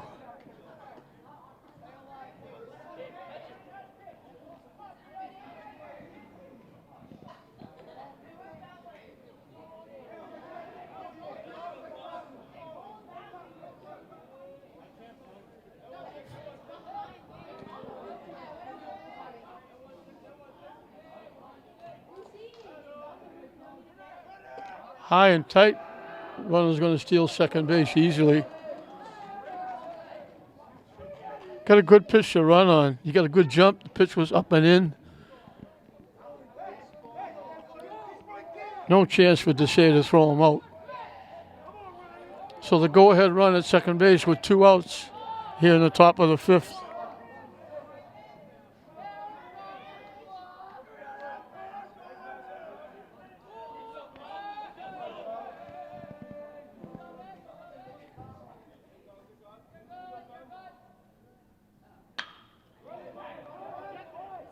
Hit the short. Walsh knocks it down. We'll just hold on to it. It'll be an infield hit for Cogswell.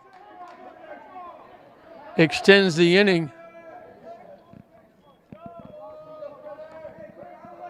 for Chris McDonald, the first baseman. He has singled and scored. Last time up, he struck out swinging. The strikeout came against Owenesian. The hit came against Ventura.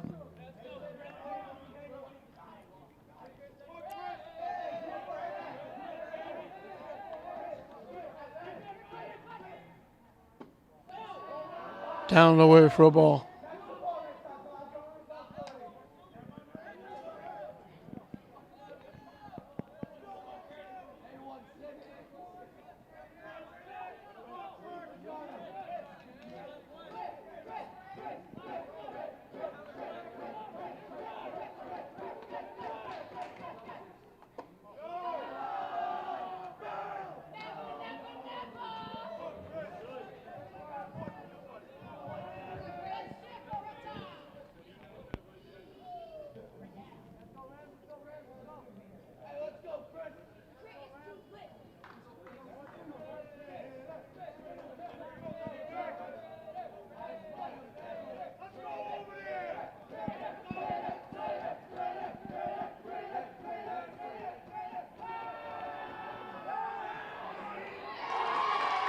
They picked the runner off at second base.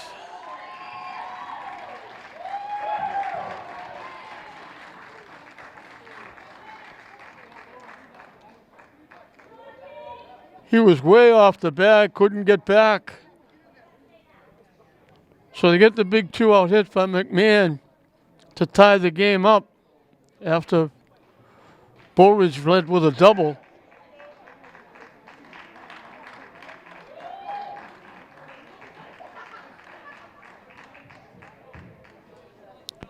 We'll move into the bottom half of the fifth. Dead even. 5 apiece.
So both starting pitchers, McMahon for Malden, Ventura for Classical are off the hook.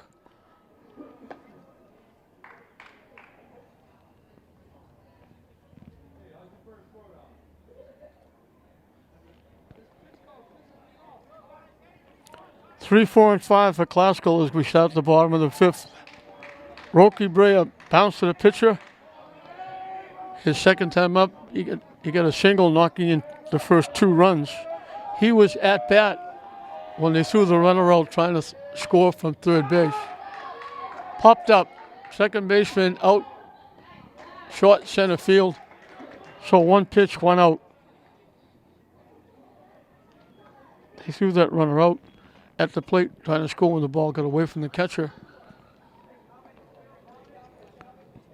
Calvin Reynolds is perfect. He walked, singled, and scored a run.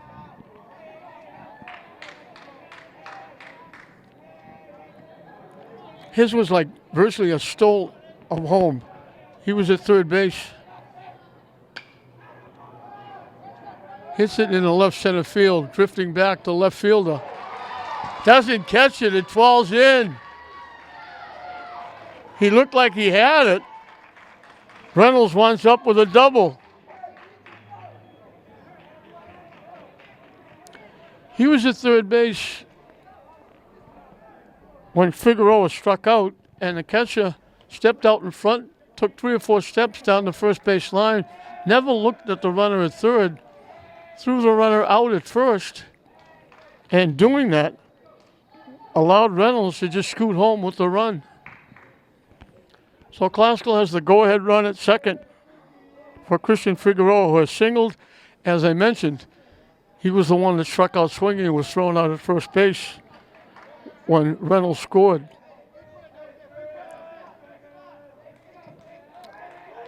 So Malden again shortens up a little bit in the infield. Way in for a ball.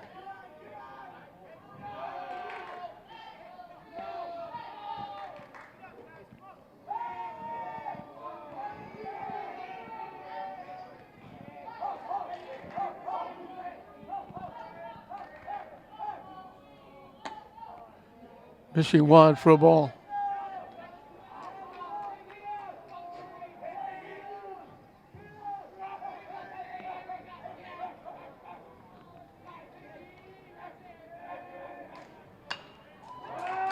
Hit in the air to center field. Backing up, making the play. And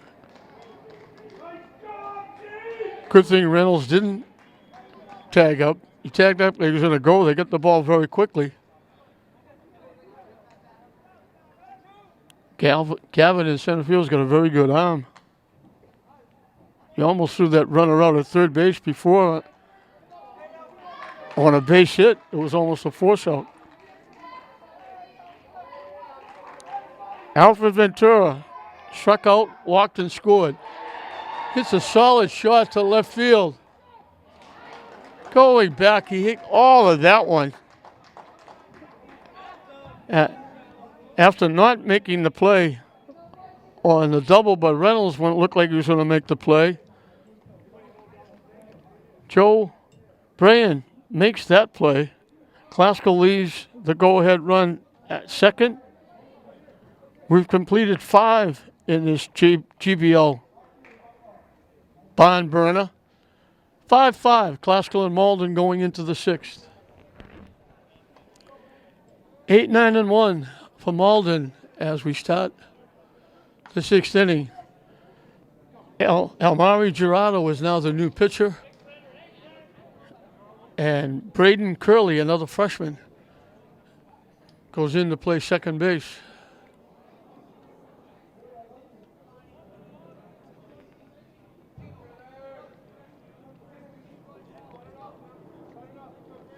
And I'm still baffled by Ventura being a designated hitter, even though they only had 9 players. He kept hitting, so in essence he was hitting for Owenesian, who was the pitcher. Now he'll be hitting for Curley, the second baseman. I just don't know how you do that if you only bat 9.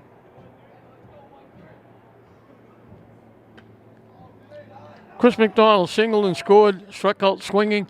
He was at bat when they picked the runner off at second base in the 5th inning, so he back up again, leading off the 6th.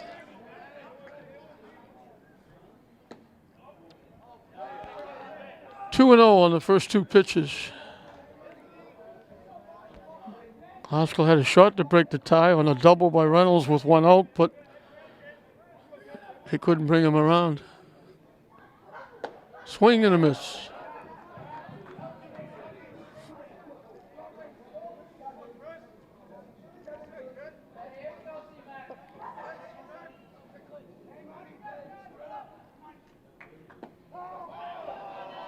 In for a strike. Evens the count at 2.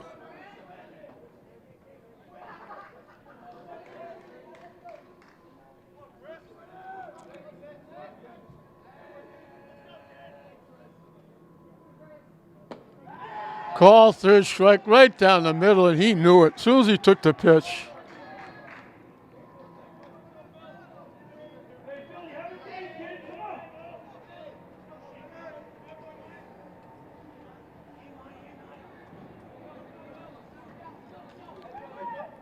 So Owenesian did a good job.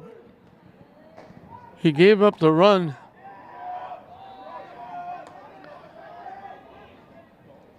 He got 2 strikeouts. He gave up only the 1 run. He got him out of trouble when they had a runner at third base. He got him out of the 3rd out, leaving a runner at 3rd. He got through the 4th. He gave up a run in the 5th. Gave up only 2 base hits. Didn't walk a batter. Struck out a couple. Swing and a miss. Billy Gavin has singled and scored and singled. So he's 2 for 2.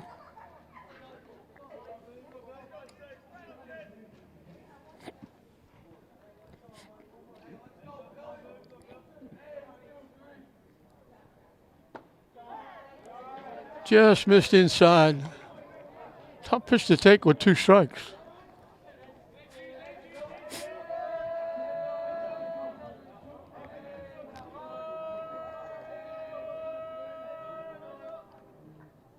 Swing and a miss. Gerardo comes in and strikes out the first 2.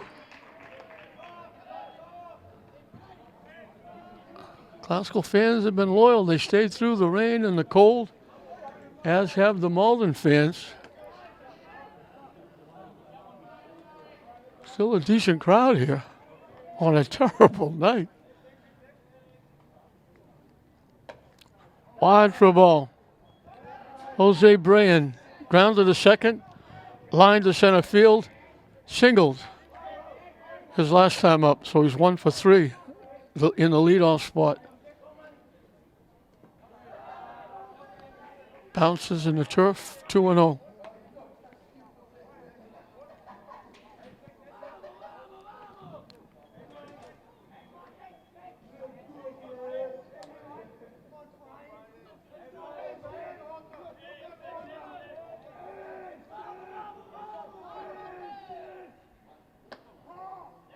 On the corner for a strike.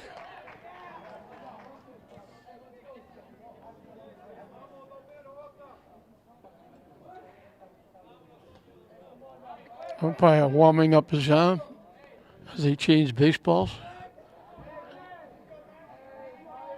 So on a strike back to Gerardo.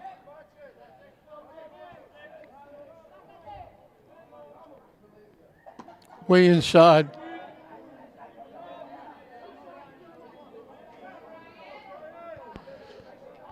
Little overreaction for that pitch inside.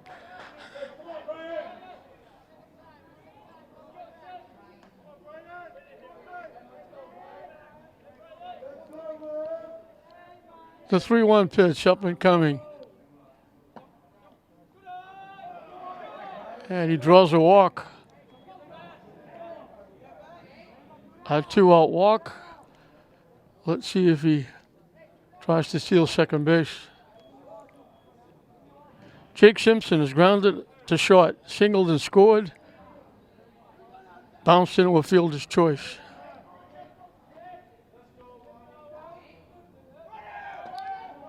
He got a good pitch to run on. It got away.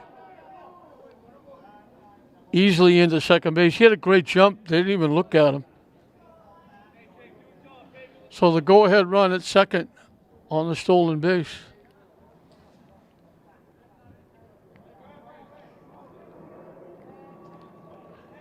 Simpson, who's now the pitcher, can help himself.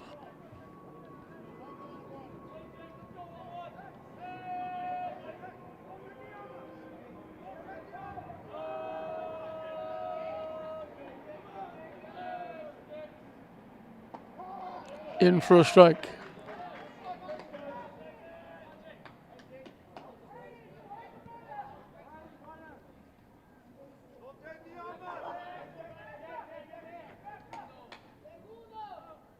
The runner takes off for third.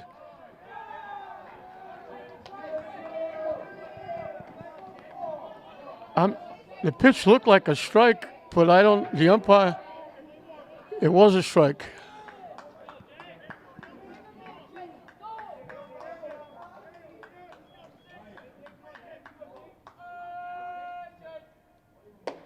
Swing and a miss, chased that pitch way up and in. It's hard to tell what that last pitch was. The umpire was concentrating on the play at third. Didn't really give a sign. So Gerardo gives up a walk, but he strikes out the side. And Classical would love to score a run right here.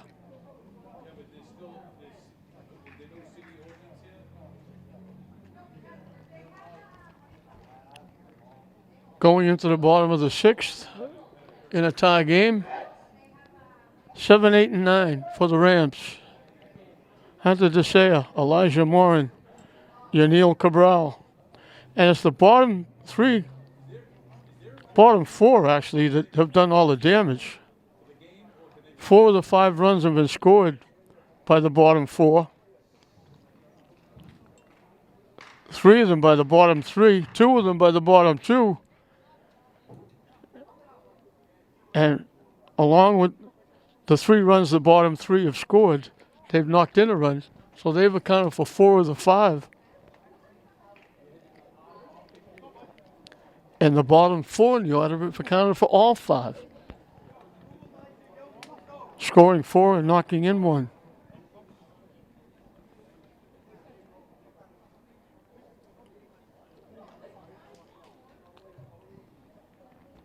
Simpson will be back on the mound.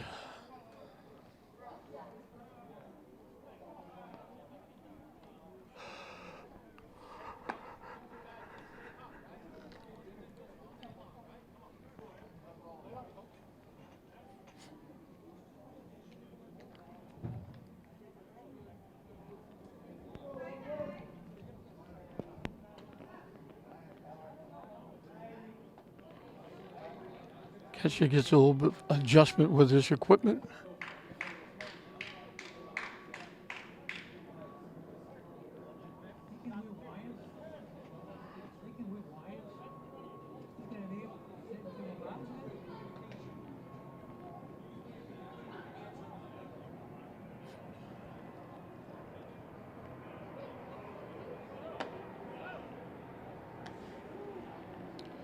So Classical, as I mentioned, would love to score a run here and take a lead, put pressure on Malden going into the 7th inning.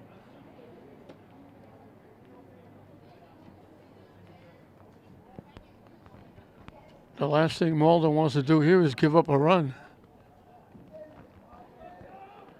Hunter DeSaya tried a suicide squeeze in the 2nd inning, popped it up into a double play. Last time up with the runner at 3rd, Malden brought the infield in. DeSaya punched it through the infield, knocking in a run, and came around to score a run. So he's 1 for 2 with an RBI and a run scored. And he gets a base hit up the middle. The young freshman doing the job. The go-ahead run at first. Elijah Morin has played well in left field. He's perfect at the plate. Singled and scored and walked. He was the one that tried to score when the ball got away from the catcher in that 3-run 4th inning, and he got thrown out to end the inning at home plate.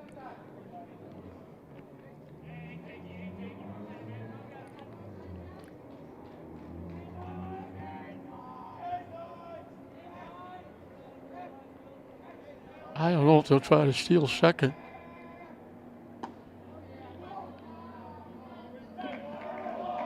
Started to pull the trigger and held up as it broke way outside. They checked with a base umpire, but it wasn't close. He didn't swing.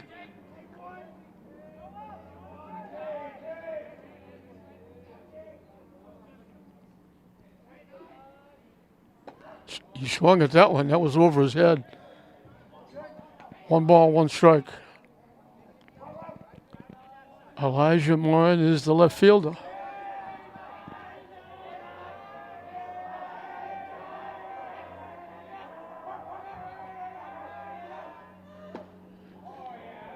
Misses that pitch, and it's 1-2.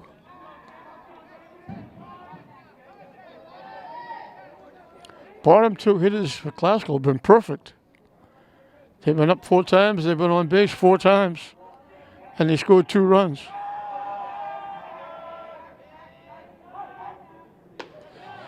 Chase the pitch up and in for strike 3.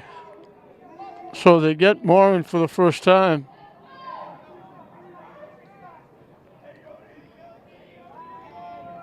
Cabral has walked and scored and singled.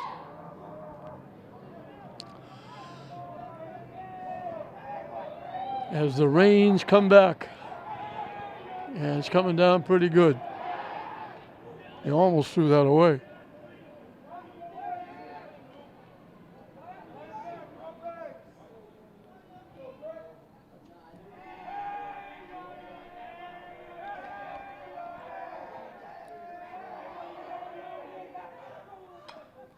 Chopped foul behind the plate.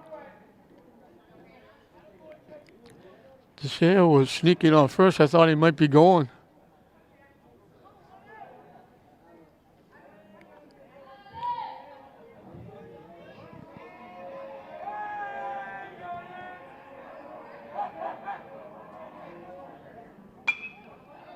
Hit up the middle. They get 1. They get 2. Nice play by the shortstop.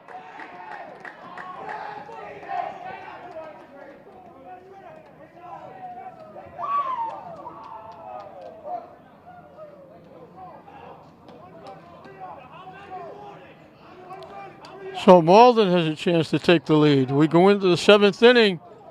Still nothing to choose. Started even. We're still even. Classical 5, Malden 5, going into the 7th. So here we go. How is this one going to turn out? Back and forth. Malden leading 4-0. Classical ties it. Classical takes the lead 5-4. Malden ties it. As we go into the 7th inning, 5-5. Malden will have the meat of their order. 3, 4, and 5. Ryan Boldridge, the third baseman. They got him the first time, popping to the first baseman. He singled in a run and scored in the third. He doubled and scored the tying run in the fifth, so he's 2 for 3. And he's 3/5 of the offense. He scored 2 and knocked in 1. He chases that first pitch, hits it high in the air in foul territory in left field.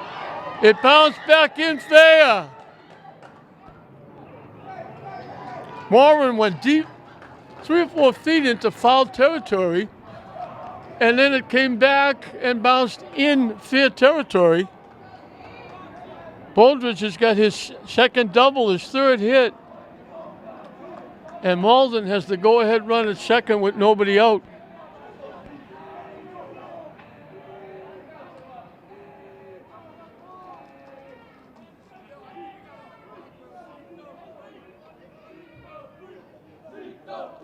Zeke Nolsaint walked, tripled in 3, and hit a long fly ball to left field. High and tight.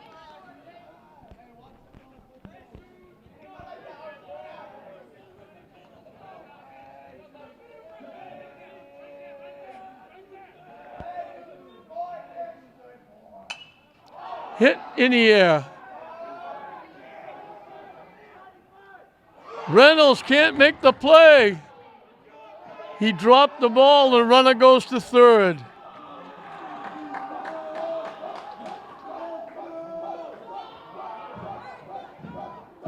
So it's first and third for Malden with nobody out. The runner was not going to go, but when the ball was dropped, he took off and he wound up at third base.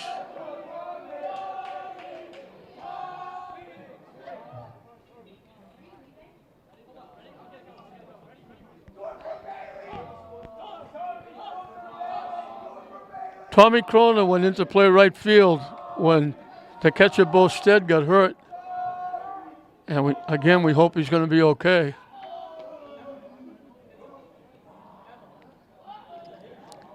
Now we have a car pulled in, parked, want to watch the game out in right center, but leaves his headlights on.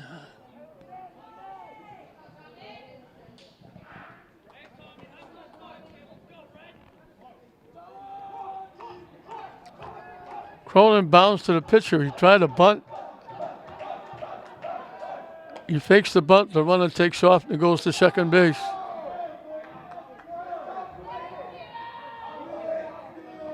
So second and third for Malden. Looking to break this 5-5 tie.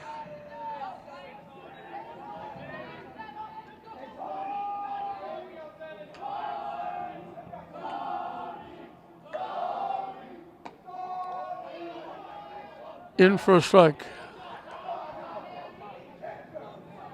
Gerardo struck out the side in the 6th in his first inning of work.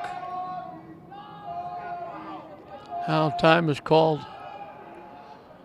Now he's in trouble with a double and the error. So instead of 1 out and a runner at second, it's second and third with nobody out.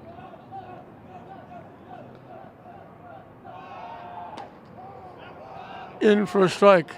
Fake the bunt. Everybody moving in the infield. 1-2 the count.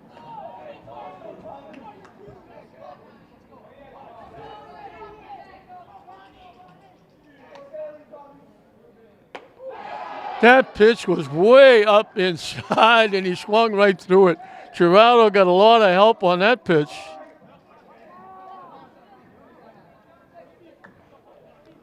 One away with the strikeout. McMahon, who was the starting pitcher, can help his team get a win if he can knock in a run or two here. He has struck out, line to left. He singled in the tying run in the 5th. Hits it in the air. Long run for the right fielder. He makes the play. The throw goes into the Classical dugout.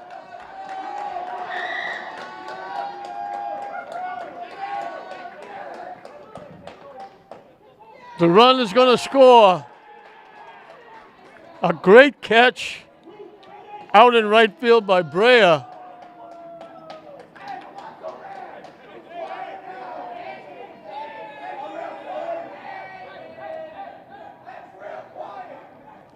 Bullridge scored on the sacrifice fly. The throw went into the dugout. That brings the runner in from second. And it's now 7-5.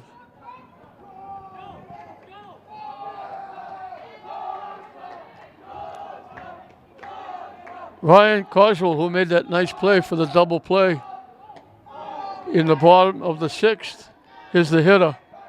He has popped to third, grounded to third, and singled. So a nice running catch by Brea in right field, turned and tried to throw a strike to the plate. Overthrew everything that wound up in the Classical dugout.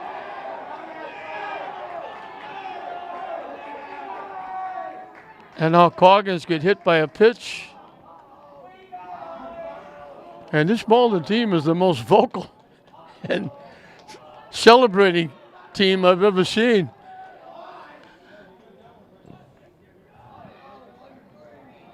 Chris McDonald singled and scored. Last two times up he struck out. One swinging, one called. One was against Owenesi and the other one was against Tirado.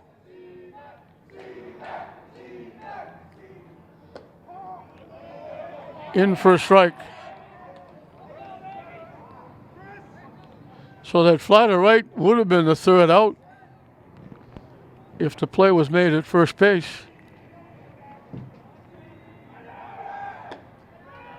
The runner takes off.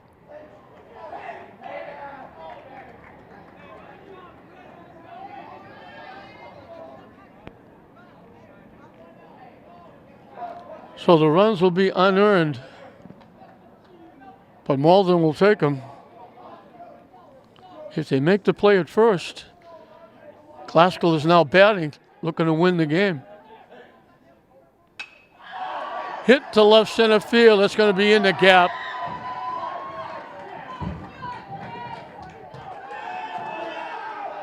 And again, McDonald head first dive into second base. I don't understand that.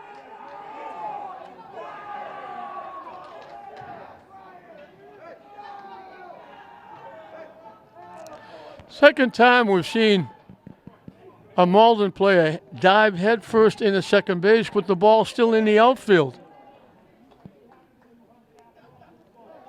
They play this game a whole lot differently than all the teams I've seen over all these years.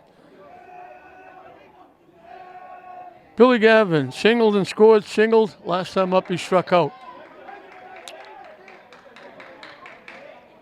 So Malden has put a little bit of distance between them and the Rams.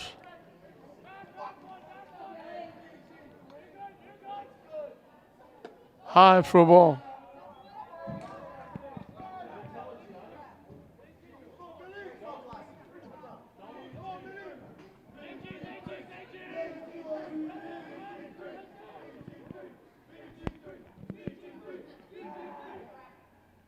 Swing and a miss. So if they make the play at first base, the fly ball to right field is the third out. The run doesn't score. The overthrow doesn't bring the runner in from second. McDonald doesn't hit and get the double to knock in the third. Instead, it's still 5-5, and Classical will be batting in the bottom of the inning looking for a win. Now they've got to try to come up with a rally to get back in it.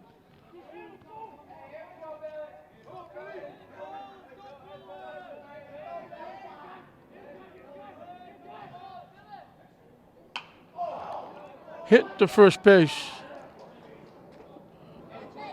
Reynolds makes the play. So they send 7 hitters to the plate. They score 3. They should have been shut out. But they break the tie. 2 hits along with a hit batsman. But the big error was the difference. The inning would have been over And Glasgow will be looking to try and win the game here in the bottom of the 7th. Instead, now they have to try and have a rally to try and get back in it, as Malden has got a 3-run lead.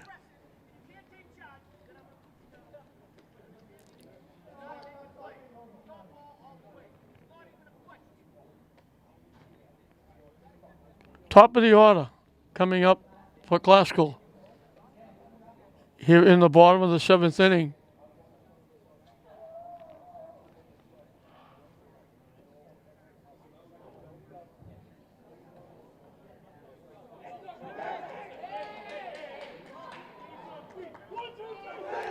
This will be a tough loss for Coach Elwell and the Rams, unless they can rally here. Gerardo has popped to the pitcher. Called on strikes. He drew a walk, getting an RBI with the bases loaded in their big 3-run 4th inning.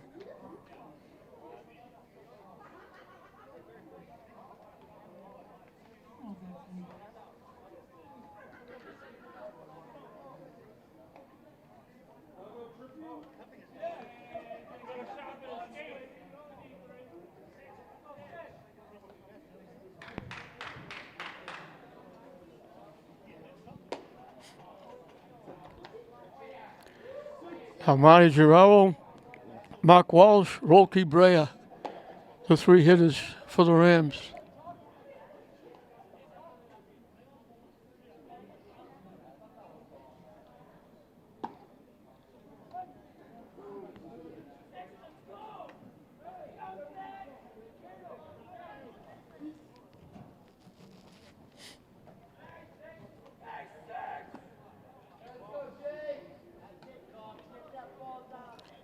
Well, Gerardo will try to get it started for the Rams. They need at least 3.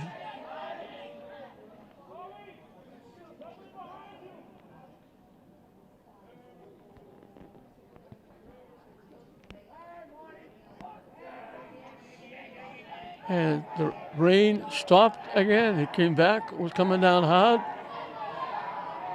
Now it's just kind of being a pain in the neck right now. And Gerardo gets hit by the pitch.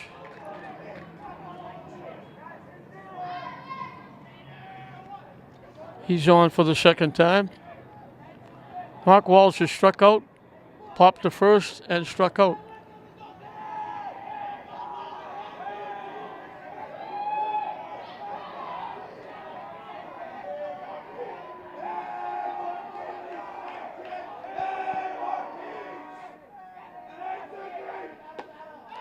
High for a ball.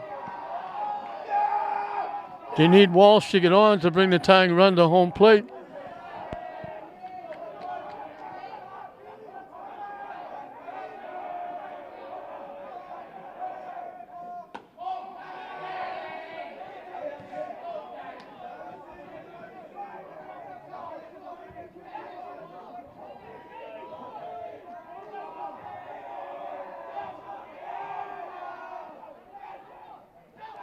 Down and away, nice stop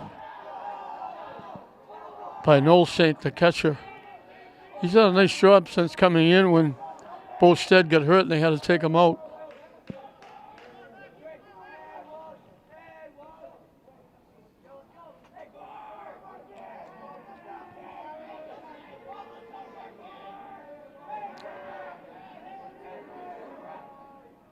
Swing and a miss. Taste that high fastball. Evens the count at 2.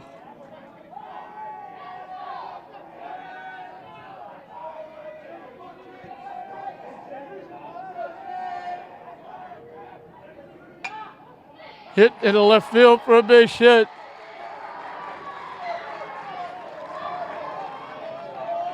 Don't go away. Glasgow has the tying run at home plate. Rolke Brea bounced to the pitcher. Shingle knocking in 2. Pop to the second baseman.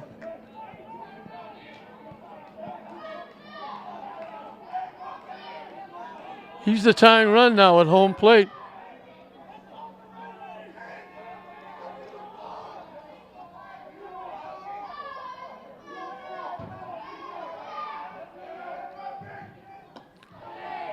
Threw it inside. He swung right through it. In on the hands.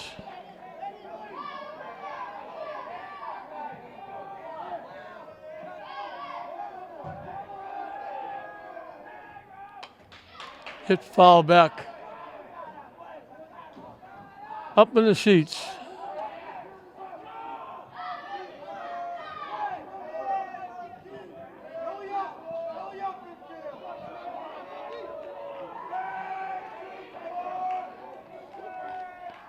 The 0-2 pitch. Hit in the center field for a base hit. The run scores.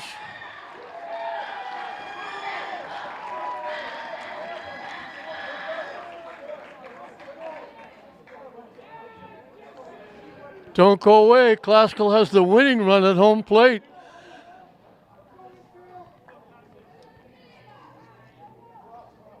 Gavin Reynolds walked, singled and scored, doubled. He's perfect. He's on base 3 different times.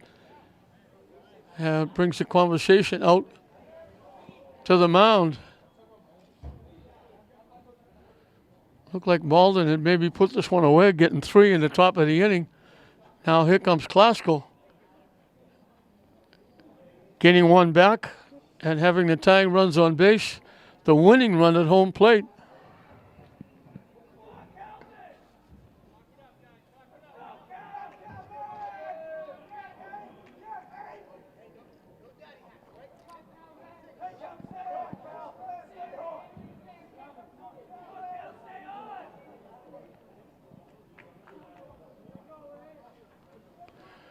Another late night here at Frazier Field. Last game we were here, English, Somerville, over 3 hours, almost 3.5.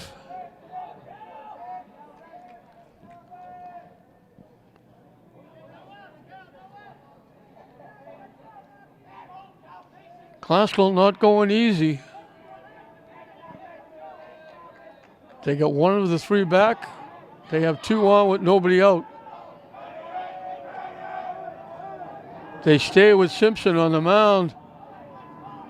And now the coach is coming out of the dugout.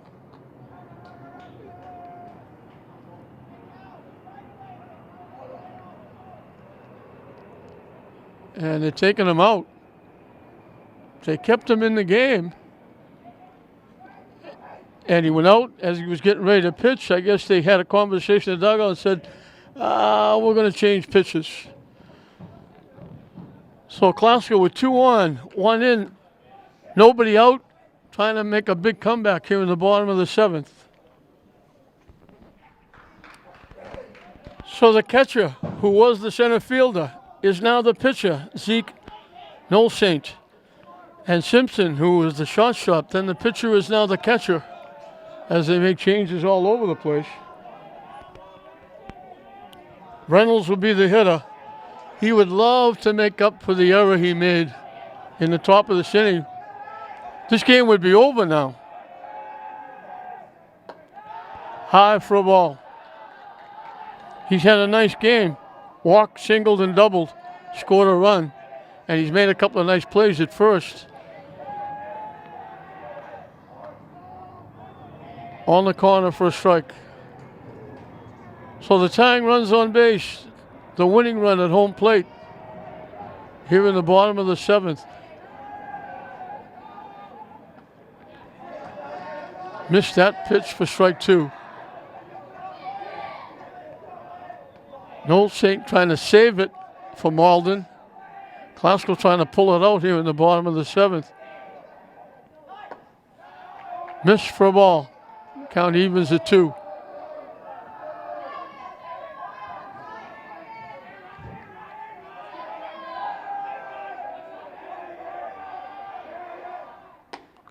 Up and away. So he was ahead of him. Now he's got to come in with a pitch or put the winning run on base.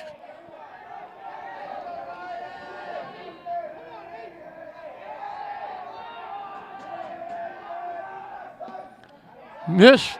No, they called it a strike. I thought he was starting at first base. I thought he called it a ball. So the first out is a strikeout. Christian Figueroa singled, struck out, flied to center field.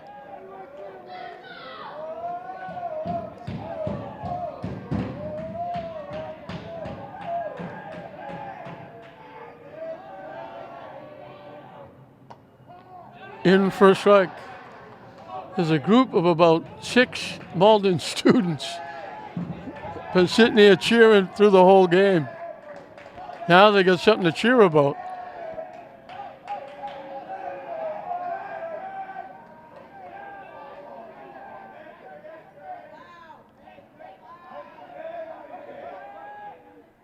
Up and away for a ball.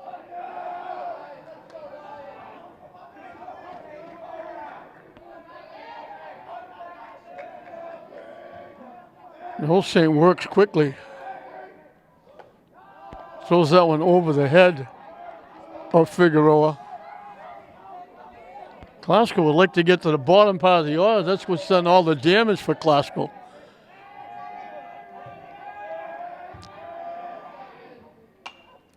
Hit foul up in the seats.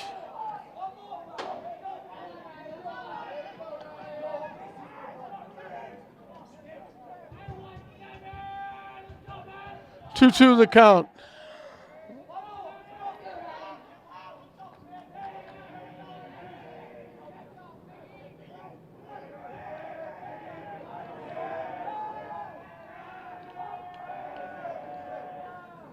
That one goes to the backstop.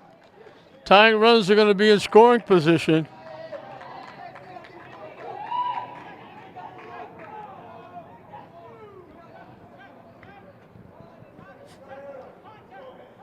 We're going right down to the wire.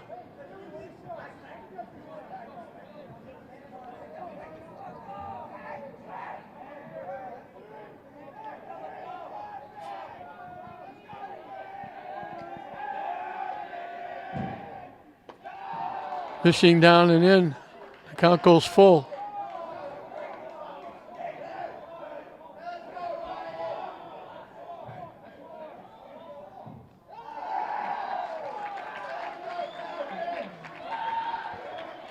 I'm not sure what that was. The pitcher was looking to change the ball. He threw it. But I guess Figueroa draws a walk. The winning run at first base. Ventura struck out, walked and scored, and lined to left. Pitch in for a strike. He didn't bother throwing it to the catcher to give to the umpire. He just threw the ball to the Glasgow dugout. I didn't know what that was. And then the batter walked to first base. Down and in for a ball.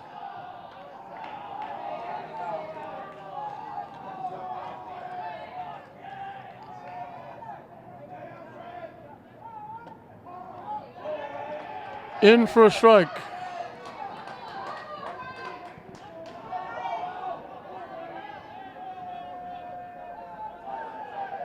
White knuckle time here at Frazier Field.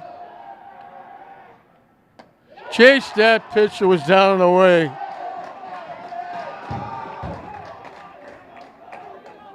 Two away. Hunter DeSay, the freshman catcher, popped to the pitcher trying a suicide squeeze. Last 2 times up, he shingled. Knocked in a run, scored a run. So he's 2 for 3.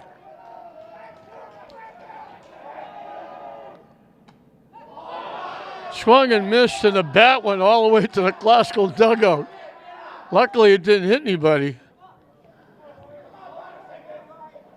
Glasgow down to their last out. They have the tying runs in scoring position. The winning run at first.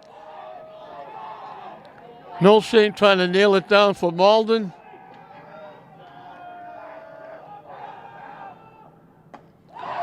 They're down to their last strike.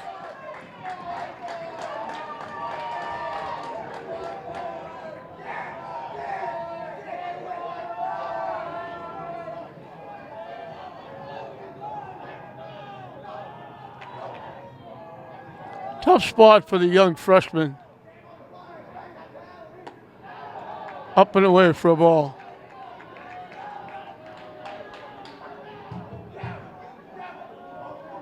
Malden 1 strike away from going 3-1. Hit foul back.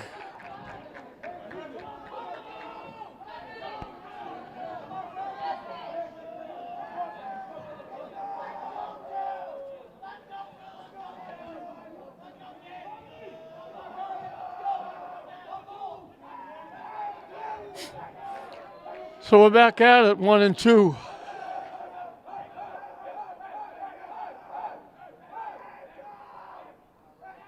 Take a little longer time this time. Hits it foul in the sheets, stays alive.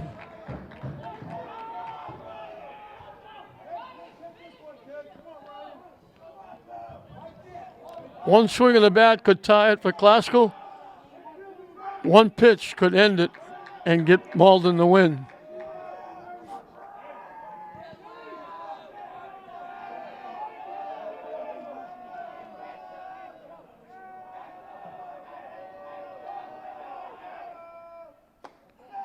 Ducked under that one, and we got deuces wild. 2 balls, 2 strikes, 2 outs.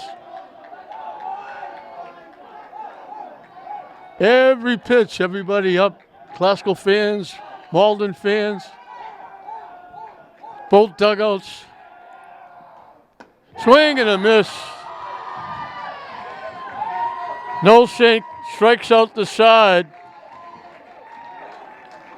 and gets the save for Malden. They win it with a big 3-run 7th inning, helped out by an error. If they had a double, a pop-up to the infield, would have been the first out. A strikeout would have been the second out. The fly ball to right field would have been the third out. Instead, it turned out to a sacrifice fly, knocking in the run. It extended the inning. They threw the ball away, trying to get the runner at the plate. It went into the dugout. The second run scored, extended the inning. McDonald got a double, knocking in a run for the third run. They would have got none. All 3 runs were unearned. They would have got none. The run that Classical scored in the bottom of the inning would have been the winning run. Instead, the 3-run inning by Malden in the 7th wins it for them. They'll go to 3-1. Classical will drop to 1-2. For Classical, Gerardo had a walk, a hit batsman. He scored 1, and he deserved a better fate. He struck out the side in the 6th. He was on the mound. He gets the loss in the 7th inning, but all 3 of those runs were unearned. He should have been out of the inning. Walsh had a base hit in that to extend the 7th inning. Brea got a base hit that knocked in the run in the 7th inning. He also had a base hit to knock in 2, so he had 2 hits and knocked in 2. Reynoso had a walk, a single, and a double, scored a run. Figueroa had a single and a walk. Ventura had a walk, scored a run. The young freshman Sayer, the catcher, did a nice job behind the plate. He had a walk, a hit, knocked in a run, scored a run. Morin played well in left field, had a single and a walk, scored a run. Cabral in center played a nice defensive game. He had a walk and a single and scored a run, but it wasn't enough. They fell behind 4-0. They fought back, tied it, took the lead 5-4. Malden tied it, and then Malden gets 3 unearned runs in the top of the 7th. Classical gets 1 back. They leave the tying runs at second and third, the winning run at first base, but a big strikeout as Noel Saint struck out the side, and Malden will walk out with the win to go 3-1. Classical goes to 1-2. Malden wins it by a score of 8-5 over the Rams. We hope you enjoyed it. I'm John Hoffman saying we'll see you next time.